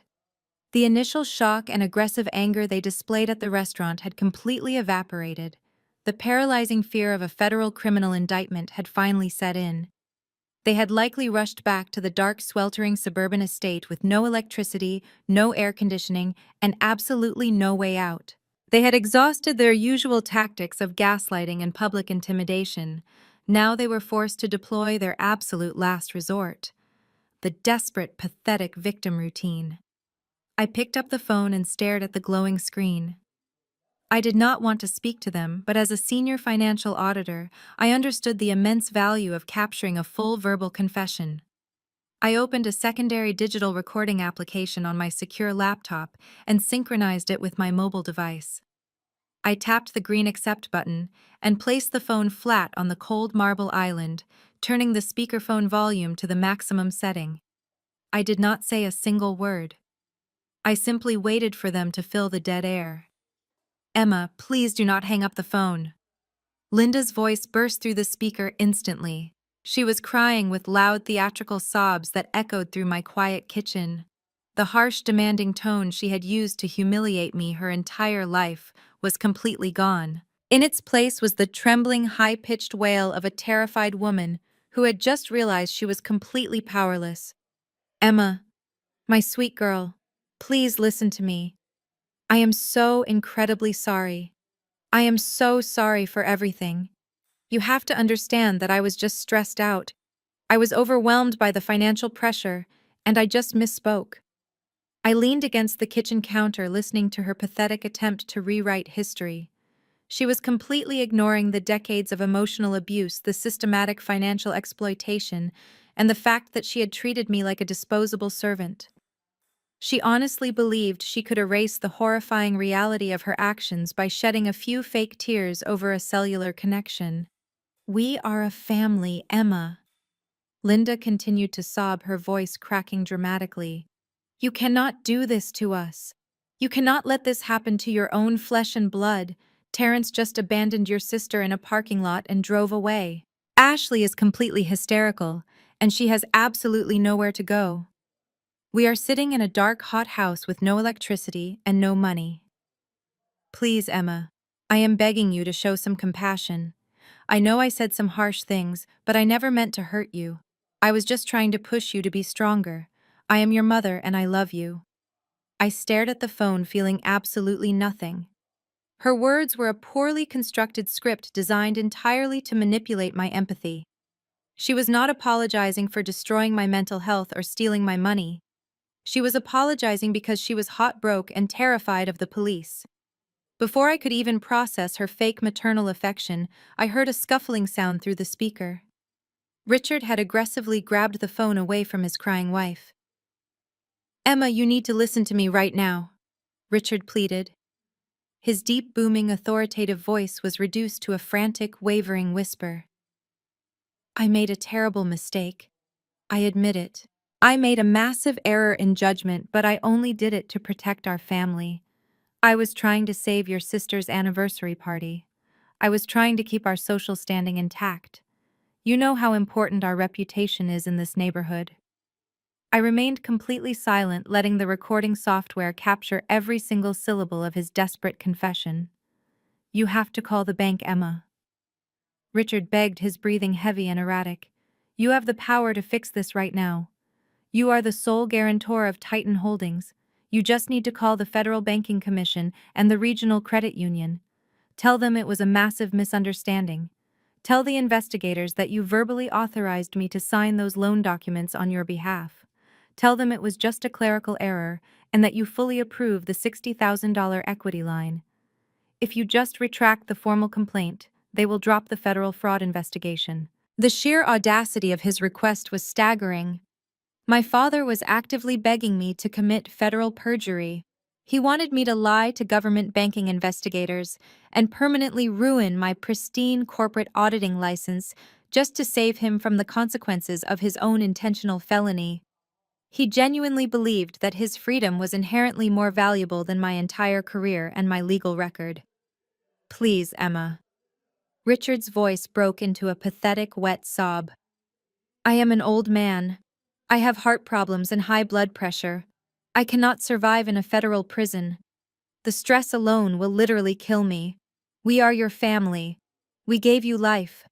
Are you really going to stand by and send your own father to a federal penitentiary over a simple financial misunderstanding? I looked at the digital recording software on my laptop screen. The audio wavelengths peaked and valleyed, perfectly capturing his entire criminal admission and his blatant attempt to solicit perjury. I had everything I needed. The trap was completely sealed. I leaned forward, resting my hands on the cool marble island. I positioned my face directly over the microphone of the smartphone. I did not yell. I did not sound angry or bitter. My voice was as calm, smooth, and deeply cold as a frozen lake. "I am not sending you to prison, Richard," I replied with absolute flawless enunciation. "You sent yourself to prison the second you forged my legal signature on a federal banking document. You stole my money. You mocked my existence. You demanded that I leave the house I paid for." "Emma, please," Linda screamed in the background. "We just want peace. We just want our family to be whole again." I smiled a sharp, ruthless smile that they could not see but would definitely feel. I pressed my finger over the red end call button, waiting for the perfect final second. "I am just helping you two have the peace you wanted without me." I pressed the button, terminating the connection instantly. The line went dead. I saved the audio file, locked my laptop, and poured myself another glass of sparkling water. The silence in my penthouse returned absolute and unbroken. I had delivered my final verdict, and there was no appeal. 80 days had passed since I walked out of that toxic suburban house and severed their financial lifeline. Inside those walls, the atmosphere had degraded into a suffocating nightmare of panic and denial. The electricity had been temporarily restored using the initial pathetic loan from Aunt Carol, but the looming threat of the federal banking investigation hung over Richard and Linda like an executioner's blade. Despite the absolute financial ruin surrounding her, Ashley refused to let go of her grand illusion. Terrence had barely spoken to her since the humiliating confrontation at the upscale restaurant. He had packed a large travel bag and was currently staying at a premium downtown hotel while he angrily assessed his legal and marital options. Ashley firmly believed that if she could just execute the spectacular 5-year anniversary gala, she could somehow win him back and repair her shattered image. She convinced herself that Terrence was only angry about the public embarrassment and that a massive, undeniable display of wealth would instantly cure his doubts and bring him home. Ashley aggressively cornered her terrified parents in the kitchen one evening. She screamed that they owed her this spectacular party. She completely blamed them for ruining her marriage by getting caught in their ridiculous financial lies. She demanded that Linda swallow her fragile pride and beg Aunt Carol for another massive high-interest personal loan. This time, it was not for a measly $2,000 to keep the lights on and the refrigerator running.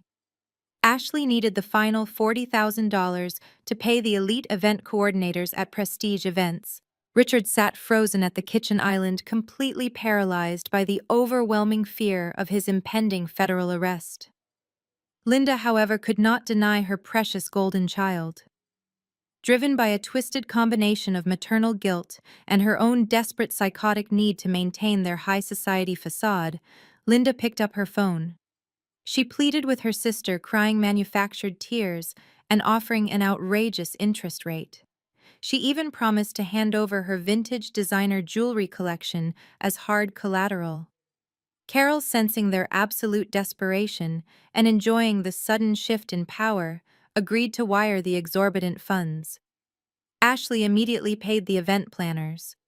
The gourmet caterers, the classical string orchestra, and the premium florists were officially booked for the upcoming weekend.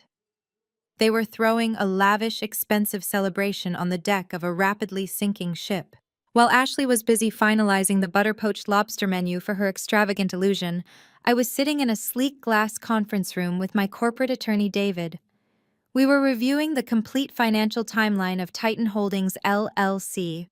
The mandatory waiting periods for the initial past due rent notices had officially expired. Richard and Linda had completely ignored the certified legal demands, choosing instead to funnel borrowed money into a fake high society party. David placed a fresh, thick stack of legal documents on the polished mahogany table. It was time to initiate the final aggressive phase of the extraction. I instructed him to file a formal unlawful detainer lawsuit with the county civil court immediately. I was not just filing a standard eviction for basic non-payment of rent. I directed David to include the irrefutable hard evidence of Richard attempting to secure a fraudulent home equity line of credit against my estate. I wanted the court to see exactly what kind of malicious tenants were occupying my corporate asset. In the strict eyes of the law, Richard's forged signature and fake loan application constituted a deliberate, illegal attempt to encumber and permanently damage the property owner. David expedited the formal filing, utilizing his elite connections to push the emergency paperwork directly to the desk of a seasoned, strict county judge. We did not have to wait long for the judicial system to process the absolute mountain of evidence I had meticulously compiled. The judge reviewed the massive unpaid rental balances that had accumulated over the past 80 days. He examined the time-stamped bank logs, the security footage stills, and the forged signature on the regional credit union application. The legal picture painted by my attorney was completely undeniable and heavily documented. The tenants were not just defaulting on their monthly financial obligations due to hardship. They were actively engaging in criminal fraud that directly threatened the financial integrity of the property owner. They were hostile, malicious occupants who posed an immediate danger to the corporate asset. The judge did not hesitate. He did not request a secondary mediation hearing or offer a temporary stay of execution for the struggling family. He picked up his heavy fountain pen and signed the official writ of possession. It was a strict, immediate, and completely ruthless eviction order. The document legally authorized the county sheriff department to arrive at the suburban estate and forcibly remove Richard, Linda, and Ashley from the premises without any further warning. The judge stamped the order, sealing their fate. My parents had just spent $40,000 of Aunt Carol's high-interest money to buy imported white orchids and premium champagne for a party they would never actually get to host. The 90-day countdown was officially over. The brutal reality they had tried so desperately to ignore was finally knocking on their front door, and the armed authorities were already scheduling the physical extraction. Day 90 arrived with clear blue skies and a gentle suburban breeze masking the absolute destruction waiting just out of sight. The sprawling backyard of the estate had been completely transformed into a breathtaking high-society paradise. The event planners had utilized every single dollar of Aunt Carol's high-interest loan to construct a flawless illusion of generational wealth. Cascading arrangements of imported white orchids draped elegantly over the tall stone columns of the patio. A 10-piece classical string orchestra played softly from a raised wooden platform, while professional waitstaff in crisp black uniforms circulated with heavy silver trays of vintage champagne and butter-poached lobster appetizers. It was an absolute masterclass in grand financial delusion. Dozens of wealthy guests, including Terrence's affluent parents and extended relatives who had flown in from Chicago, mingled on the manicured lawn. They marveled at the sheer scale of the luxurious celebration, completely unaware that the ground they stood on was legally slipping away. Ashley floated through the crowded garden, wearing a custom-beaded gown that sparkled brilliantly under the afternoon sun. She held a crystal flute, playing the role of the flawless, glowing wife to absolute perfection. She laughed loudly, tossing her perfectly styled hair and greedily accepting the lavish compliments from her wealthy in-laws. She firmly believed that this overwhelming display of purchased luxury would erase the humiliating restaurant disaster and force her husband to return home. She convinced herself that Terrence would see this magnificent party and realize she was a high-value partner worth keeping. When Terrence finally stepped onto the stone patio, Ashley practically threw herself into his arms. She expected a romantic, passionate reunion in front of their captive audience to validate her fragile ego. Terrence did not return her embrace. He stood rigid in his dark, tailored suit, his face an impenetrable mask of cold, hard calculation. He allowed her to hold his arm purely for the benefit of his observing parents, but his dark eyes were completely dead. He had spent the last week residing in a premium downtown hotel, silently securing top-tier divorce attorneys and untangling his own finances from Ashley's toxic web. He only attended this ridiculous expensive gala to save face with his Chicago relatives and to personally witness the final desperate thrashing of his delusional wife. When Ashley leaned in and whispered in her husband's ear about how beautiful their future together would be, Terrence simply stared straight ahead and took a slow mechanical sip of his drink. He did not say a single reassuring word back to her. His silence was a deafening indictment of their entire fake marriage. On the other side of the sparkling swimming pool, Richard and Linda were performing the most exhausting acting routine of their entire lives. Richard wore a light linen summer suit, holding a premium cigar he could not actually afford to light. His face was flushed a deep, unhealthy shade of red, and he was sweating profusely despite the mild weather. Every time a guest praised the magnificent house or the extravagant catering, Richard forced a loud, booming laugh that sounded brittle and entirely hollow.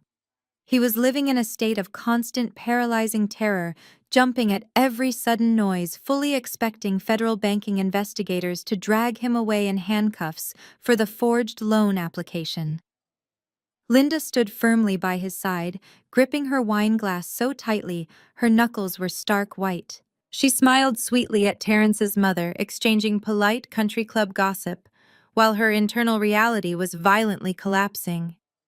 She adjusted her designer dress, projecting the image of a serene, wealthy matriarch who had everything perfectly under control.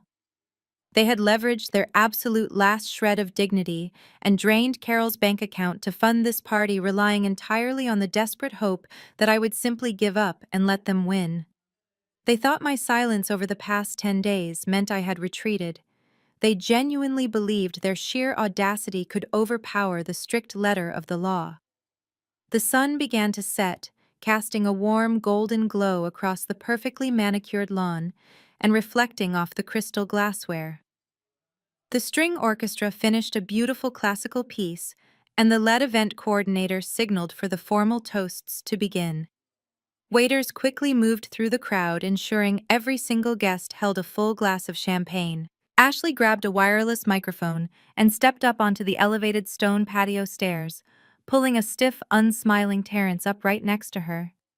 She looked out over the sea of wealthy faces, her own parents beaming at her with manufactured pride from the front row.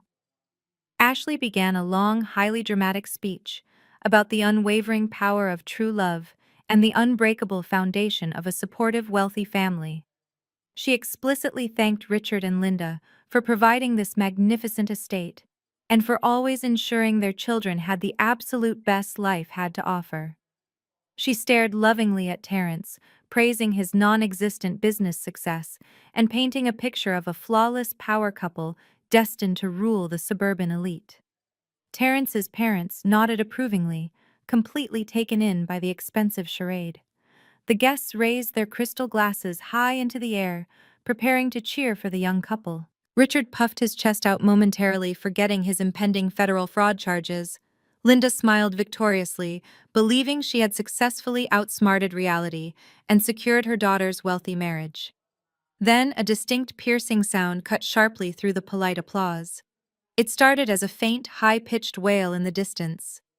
Within seconds, the noise grew exponentially louder, rapidly approaching their exclusive suburban street. The deep, aggressive blare of heavy police sirens shattered the elegant classical music playing in the background. The guests slowly lowered their glasses, turning their heads in deep confusion toward the front of the house.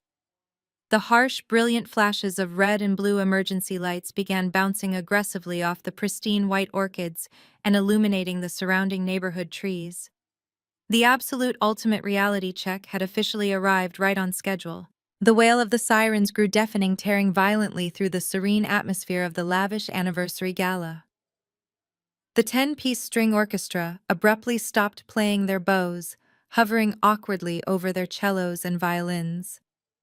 The affluent guests lowered their crystal champagne flutes, murmuring in deep confusion, as the harsh, aggressive flashes of red and blue emergency lights painted the pristine white floral arrangements in alarming neon colors.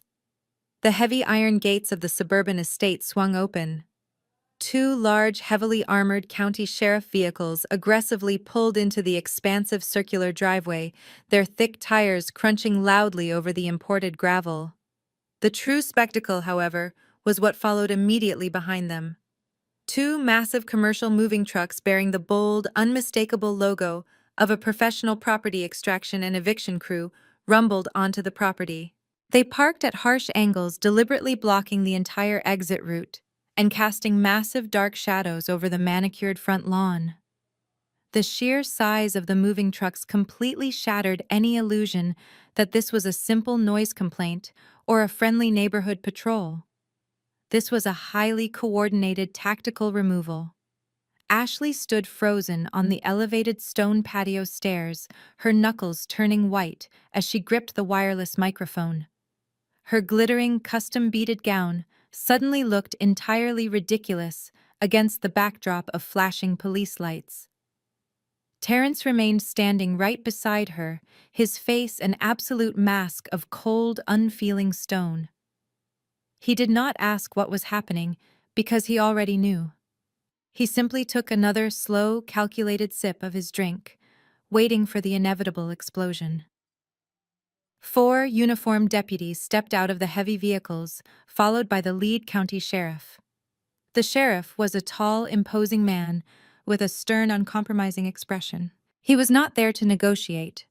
He carried a thick, heavy clipboard with an official bright red judicial seal pressed against the front page. His heavy black boots echoed loudly against the stone walkway as he bypassed the terrified valet attendants and marched directly toward the backyard patio. He completely ignored the sea of wealthy guests in their designer suits and expensive evening gowns. His eyes were locked dead on the front of the crowd. Richard, realizing the catastrophic magnitude of the situation, desperately tried to intercept the authorities. He puffed out his chest and forced a wide, completely fake smile, attempting to deploy the arrogant country club charm that had always shielded him in the past. He stepped in front of the sheriff, holding his hands up in a placating gesture. He loudly declared that there must be a terrible misunderstanding and that this was a highly exclusive private event for influential local families. He aggressively demanded that the officers lower their lights and step inside his home office to resolve the clerical error like gentlemen. The sheriff did not even break his stride. He stepped right past Richard, forcing the older man to stumble backward into a tray of appetizers. The sheriff walked directly to the center of the patio and raised his voice easily, projecting over the panicked whispers of the crowd. He loudly and clearly demanded to identify Richard, Linda, and Ashley by their full legal names. The absolute authority in his tone caused the entire garden to fall into a dead, suffocating silence. Linda let out a pathetic, high-pitched gasp. She shrank behind a tall floral arrangement, desperately trying to hide her face from Terrence's wealthy Chicago relatives. Terrence's mother brought a trembling hand to her pearl necklace, her eyes wide with unadulterated shock and growing disgust. The sheriff unclipped the thick stack of legal documents from his board. He did not lower his voice. He had absolutely zero interest in protecting their fragile social standing. He announced to the entire silent crowd that the extended legal grace period had officially expired. He stated clearly that a county judge had granted an immediate physical eviction order on behalf of the strict legal property owner, Titan Holdings LLC. He looked directly at Richard and Linda, declaring that they had unlawfully detained the property while accumulating massive unpaid financial obligations. Richard opened his mouth to protest, to scream that he was the owner of the estate, but the sheriff swiftly cut him off. The officer explicitly stated that the eviction was expedited due to severe malicious activity, including a highly active federal investigation into a fraudulent banking application filed against the property. The mention of federal fraud hung in the air like a dropped bomb. Terrence's father, who had built his legitimate business on strict integrity, took a massive step backward, physically distancing himself from Richard, as if the man were carrying a highly contagious disease. The sheriff delivered the final devastating blow. He announced that Richard, Linda, and Ashley had exactly 15 minutes to gather their essential personal belongings such as medications and basic identification. After that strict time frame, the commercial moving crew would begin seizing, packing, and physically removing all unauthorized property from the premises. He ordered them to vacate the estate immediately or face physical arrest for criminal trespassing. The flawless illusion of the wealthy, powerful family shattered into a million jagged pieces right there on the grass. The guests who had just been raising their glasses in a toast were now staring at their hosts with sheer horror and profound judgment. The whispers started instantly spreading through the crowd like a vicious wildfire. They were not wealthy elites. They were broke, desperate criminals being thrown out onto the street in front of everyone they had ever tried to impress. Ashley completely snapped. The terrifying reality of her absolute poverty and public humiliation finally broke her fragile mind. She dropped the microphone, and it hit the stone steps with a loud, piercing screech. She began to scream a raw, guttural sound of pure, unhinged fury. She shrieked that this was an illegal setup, that her sister was a jealous monster trying to ruin her perfect life. Her face contorted into a mask of ugly, desperate rage. A waiter carrying a silver tray of fresh champagne flutes tried to quickly scurry out of her way. Ashley turned and aggressively slapped her hand against the tray. The crystal glasses flew through the air and shattered violently against the patio stones, sending expensive champagne and sharp glass flying in every direction. She stomped her designer heels into the broken crystals, screaming at the police officers to get off her land. Terrence did not try to calm her down. He did not reach out to protect his wife. He simply stood there watching her humiliate herself beyond any point of return. The wealthy guests recovering from their initial shock did not look away out of respect. Instead, the absolute undeniable spectacle of the moment took over. Hands reached into expensive purses and tailored suit pockets. Across the manicured lawn, dozens of high-definition smartphone screens lit up. The guests pressed record, capturing every single second of Ashley's violent screaming tantrum and Richard's pathetic sobbing collapse. They were documenting the spectacular, fiery destruction of the fake empire for the entire world to see. The chaotic symphony of shattering glass and Ashley screaming at the county deputies was suddenly interrupted by the low, powerful hum of a massive engine. The heavy iron gates, which had been left wide open by the police cruisers, now welcomed a brand new arrival. A sleek, flawless black luxury SUV glided onto the imported gravel driveway. It moved with a slow, deliberate, predatory grace that instantly commanded the attention of every single person on the sprawling lawn. The wealthy guests who had been busy recording Ashley's epic meltdown slowly lowered their smartphones. They turned their heads toward the imposing vehicle, completely captivated by the sheer aura of wealth and authority it projected. The vehicle parked perfectly parallel to the sheriff's cruiser. The heavy tinted rear door swung open, and a thick, heavy silence fell over the chaotic garden. I stepped out of the back seat, and my designer heels made a sharp, crisp sound against the pavement. I was not wearing a glittering party dress or pretending to be a high society socialite. I wore an immaculate tailored midnight blue power suit that screamed absolute corporate dominance. My posture was perfectly straight, and my expression was an impenetrable mask of cold, calculated calm. I walked past the massive moving trucks and the flashing police lights, moving with the effortless confidence of a woman who completely owned the very ground she was stepping on. The whispering among the wealthy Chicago relatives and the local suburban elites intensified. They had no idea who I was, but they could instantly tell that I was the one pulling the strings. Terrence stood on the elevated stone patio watching my approach. He recognized the ruthless efficiency in my stride. He simply crossed his arms and watched the final act of this magnificent play unfold, completely stepping aside to let me deliver the fatal blow. Richard spotted me from across the lawn.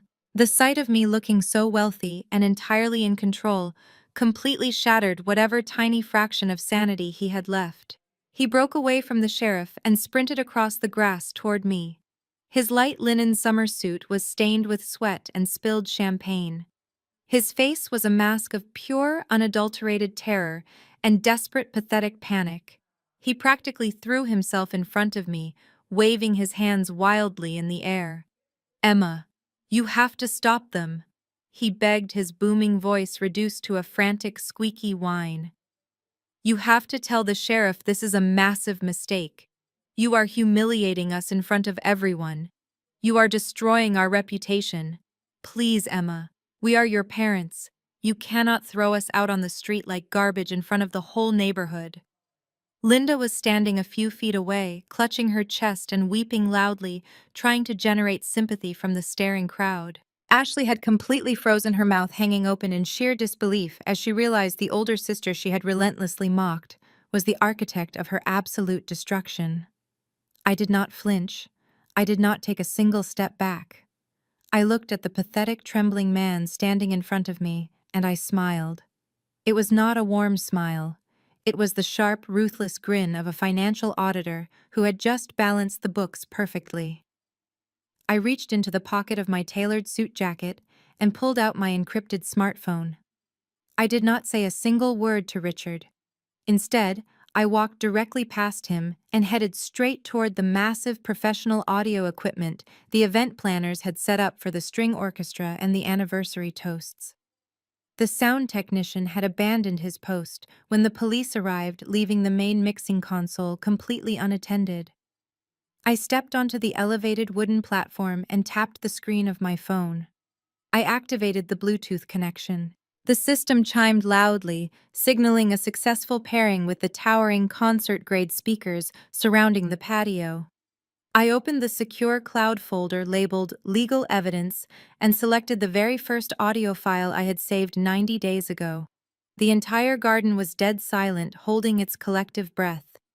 Everyone from the county deputies to the catering staff watched me with rapt attention. I pressed play.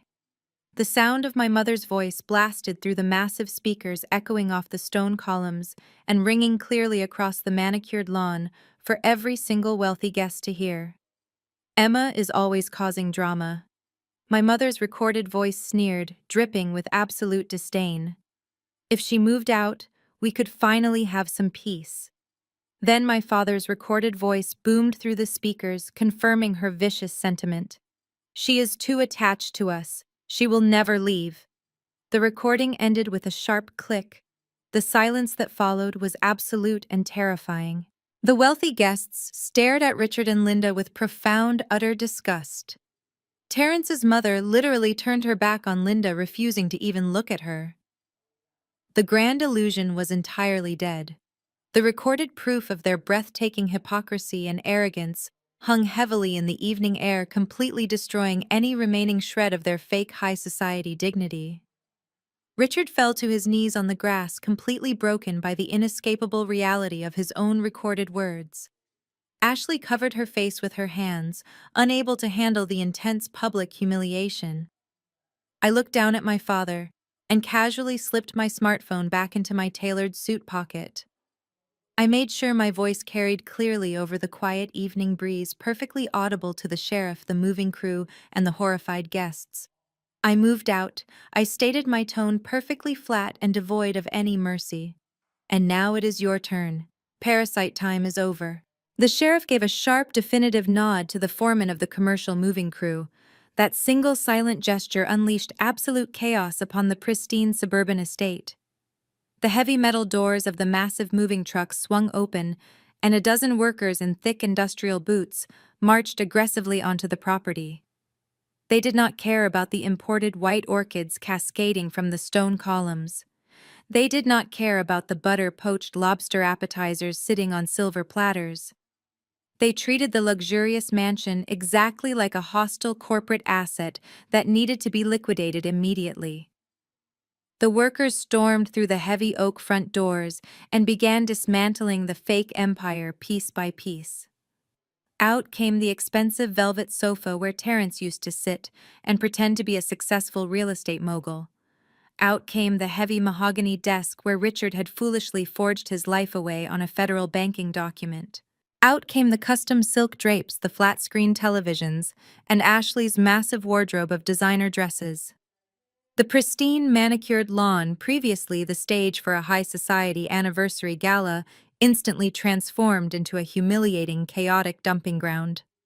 The wealthy guests from Chicago stood in absolute stunned silence, watching the physical destruction of the family they thought they knew. The members of the classical string orchestra quietly packed up their cellos and violins, fleeing the property to avoid the escalating legal disaster. Linda tried to physically block a burly mover who was carrying her expensive vanity mirror out the front door. She grabbed the frame and screamed that it was a priceless antique. A county deputy firmly stepped between them. He grabbed Linda by the arm and pulled her aside, warning her in a loud, authoritative voice that she would be placed under immediate physical arrest for obstructing a strict judicial court order. Linda shrank back, her face pale and covered in streaked makeup, completely powerless against the heavy hand of the law. Ashley was completely hysterical.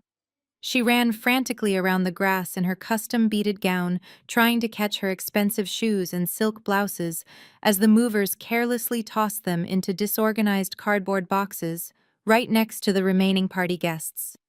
The crystal champagne flutes lay shattered on the patio stones, mixing with the dirt and the crushing reality of their absolute bankruptcy.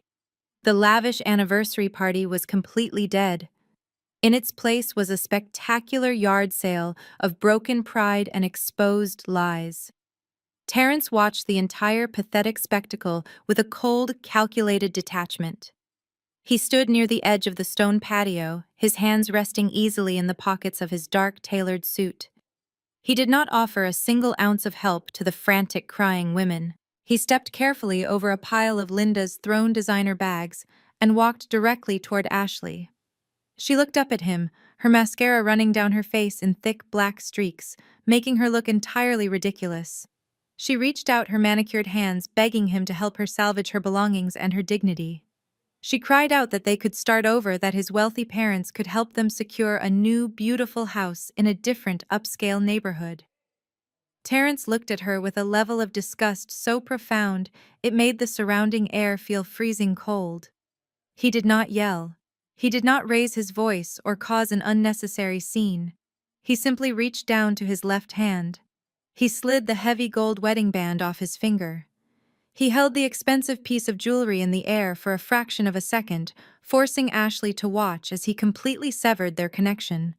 He dropped the ring directly onto the dirt right next to her ruined designer heels. He looked at his sobbing wife and spoke with absolute flawless finality.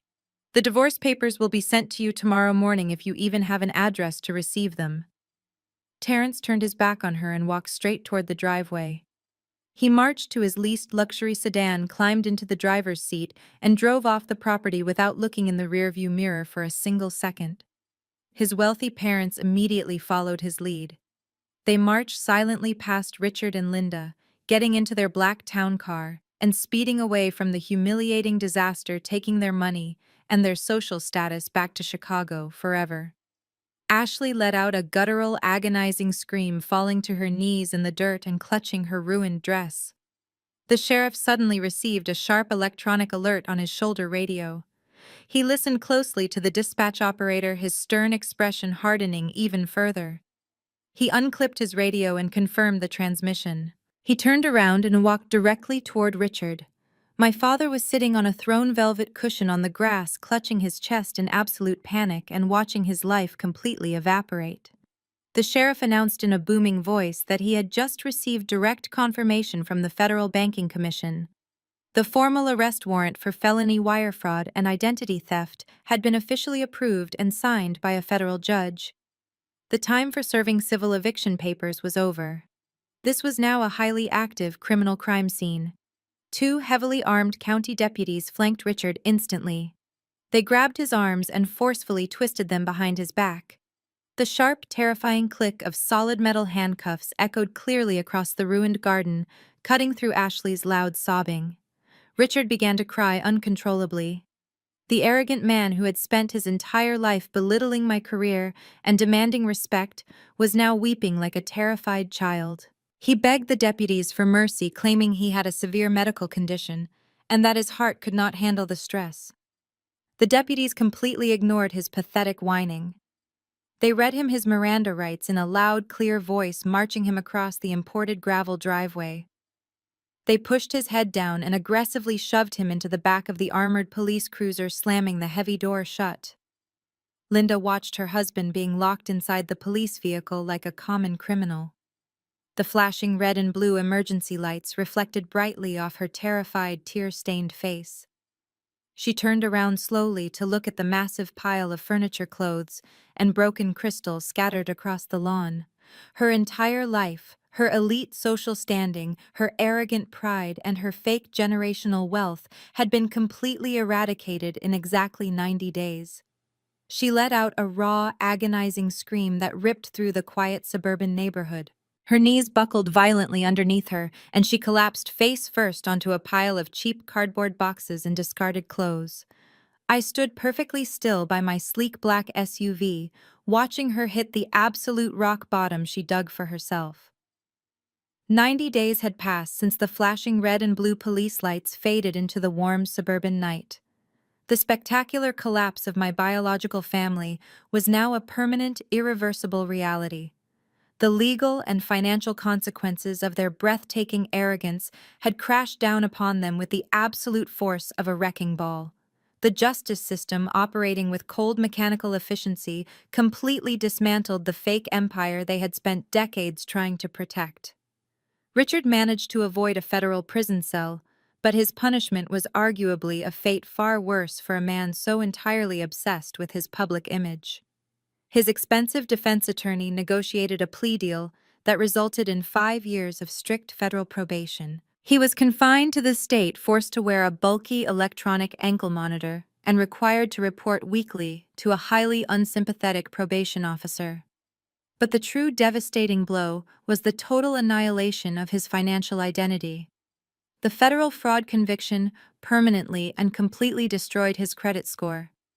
He was legally flagged by every major banking institution in the country. Richard could never again apply for a mortgage, sign a commercial lease, or even secure a basic low-limit credit card. He was officially a financial ghost, completely stripped of the artificial purchasing power that had defined his entire pathetic existence. Without Richard's ability to borrow money, Linda and Ashley were thrown violently into a harsh, unfamiliar world. Their new residence was not a sprawling estate with manicured lawns and imported white orchids. They were forced to move into a cheap, run-down extended-stay motel on the industrial outskirts of the city. The cramped rooms smelled of stale cigarette smoke and industrial bleach, a stark, horrifying contrast to the luxury they once demanded. Ashley's spectacular downfall was absolute. Terrence made good on his parking lot promise. His ruthless legal team expedited a brutal divorce settlement that left her with absolutely zero spousal support.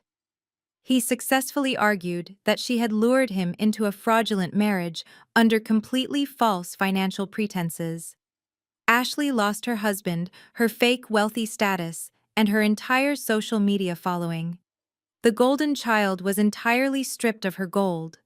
To survive and to pay back the massive high-interest $40,000 loan they foolishly begged from Aunt Carol, Linda, and Ashley were forced into the exact type of labor they had spent their entire lives mocking. Aunt Carol showed absolutely zero familial mercy. She demanded her money back with aggressive weekly installments, threatening to sue them in civil court if they defaulted. To meet her ruthless demands, Linda and Ashley secured jobs as waitresses at a greasy local diner located just off the interstate highway. The two women who previously spent their afternoons sipping vintage champagne and criticizing the working class were now forced to wear cheap, stiff polyester uniforms. They spent their days wiping down sticky tables, carrying heavy trays of fried food, and enduring the loud demands of impatient truck drivers. Their soft, manicured hands were now permanently calloused and burned from hot industrial dishwater. The karmic retribution was flawless and completely inescapable. While they were busy scrubbing diner tables, I was busy closing the most satisfying financial transaction of my entire career. Once the suburban estate was completely emptied of their toxic presence, I immediately listed the property on the competitive real estate market. Without the parasitic drain of their constant utility usage and reckless behavior, the pristine house attracted multiple aggressive buyers. Within 3 weeks, Titan Holdings LLC accepted a massive all-cash offer from a legitimate, wealthy tech executive. The property closed seamlessly through escrow, yielding a spectacular net profit that far exceeded my initial rescue investment from 4 years ago. I had effectively monetized my own traumatic past, turning their eviction into a massive corporate victory. I did not simply hoard the massive profit in a silent offshore account. I took a significant portion of the real estate windfall and transferred it directly into a newly established philanthropic endowment. I created a robust academic and professional scholarship fund specifically designed for young, driven women attempting to escape toxic, manipulative family environments. The grant provided full university tuition and aggressive financial literacy training, ensuring that these young women would never have to rely on abusive relatives or arrogant men for their basic survival. I used the money generated from my family's absolute financial failure to purchase total absolute freedom for women who actually deserved it. I was breaking the vicious cycle of dependency and using my professional skills to construct impenetrable safety nets for the next generation. The sun was slowly setting over the sprawling downtown skyline, casting a brilliant array of orange and purple light against the towering glass skyscrapers. I stood alone on the expansive private balcony of my luxury penthouse. The evening air was crisp and refreshing, carrying the vibrant, energetic hum of the city far below. I wore a tailored silk robe, feeling the soft, expensive fabric against my skin. I held a delicate crystal glass filled with a rare, expensive vintage red wine. I took a slow, deliberate sip, letting the rich, complex flavors settle on my tongue. I looked out over the glittering horizon, feeling a profound, absolute sense of weightlessness. There were no more incoming frantic phone calls demanding utility payments. There were no more fake high society dinners where I had to sit in silence and swallow their cruel, calculated insults. There were no more manipulative guilt trips designed to drain my bank accounts and feed their endless, ravenous egos. My mother had stood in my living room exactly 90 days ago, loudly complaining that I caused too much drama. She had explicitly stated that if I just moved out, they could finally have some peace. I smiled, taking another slow, satisfying sip of my wine. I had given them exactly what they asked for. I had removed my financial protection, my patience, and my presence from their lives forever. The profound, overwhelming silence in my beautiful penthouse was the greatest reward I could have ever imagined. I had completely severed the rotting branches of my family tree, and the roots I planted for myself were entirely unbreakable. I took a deep, cleansing breath and looked up at the darkening sky. I had finally found my peace, and it was absolutely magnificent. The harrowing journey of escaping a toxic family dynamic teaches us a profound and necessary lesson. Shared DNA does not automatically entitle anyone to your peace, your resources, or your sanity. For too long, society has pushed the narrative that we must endure emotional and financial abuse simply because it comes from blood relatives. However, this story completely shatters that dangerous illusion. It demonstrates that true family is built on a strict foundation of mutual respect, unconditional support, and genuine care rather than exploitation and narcissistic entitlement. Furthermore, the narrative highlights the absolute necessity of financial independence. Wealth and financial literacy are not just tools for acquiring luxury, they are the ultimate shields against manipulation. By quietly building her own corporate success and maintaining strict control over her assets, the protagonist was able to walk away from decades of gaslighting. She did not need to scream, negotiate, or beg for basic human decency. Her financial independence gave her the power to enforce her boundaries with ruthless mathematical precision. It allowed her to pull the safety net that her abusers had taken for granted and watch them face the natural, devastating consequences of their own arrogance and financial illiteracy. Ultimately, the most beautiful takeaway is about redefining and reclaiming your self-worth. You cannot heal in the same toxic environment that broke you, and walking away from manipulative people is never an act of cruelty, it is the ultimate act of self-preservation. When you stop pouring your energy into a bottomless pit of ungrateful expectations, you finally have the space and strength to build a magnificent life of your own. Take control of your own narrative today and never apologize for cutting toxic ties to protect your peace and your future.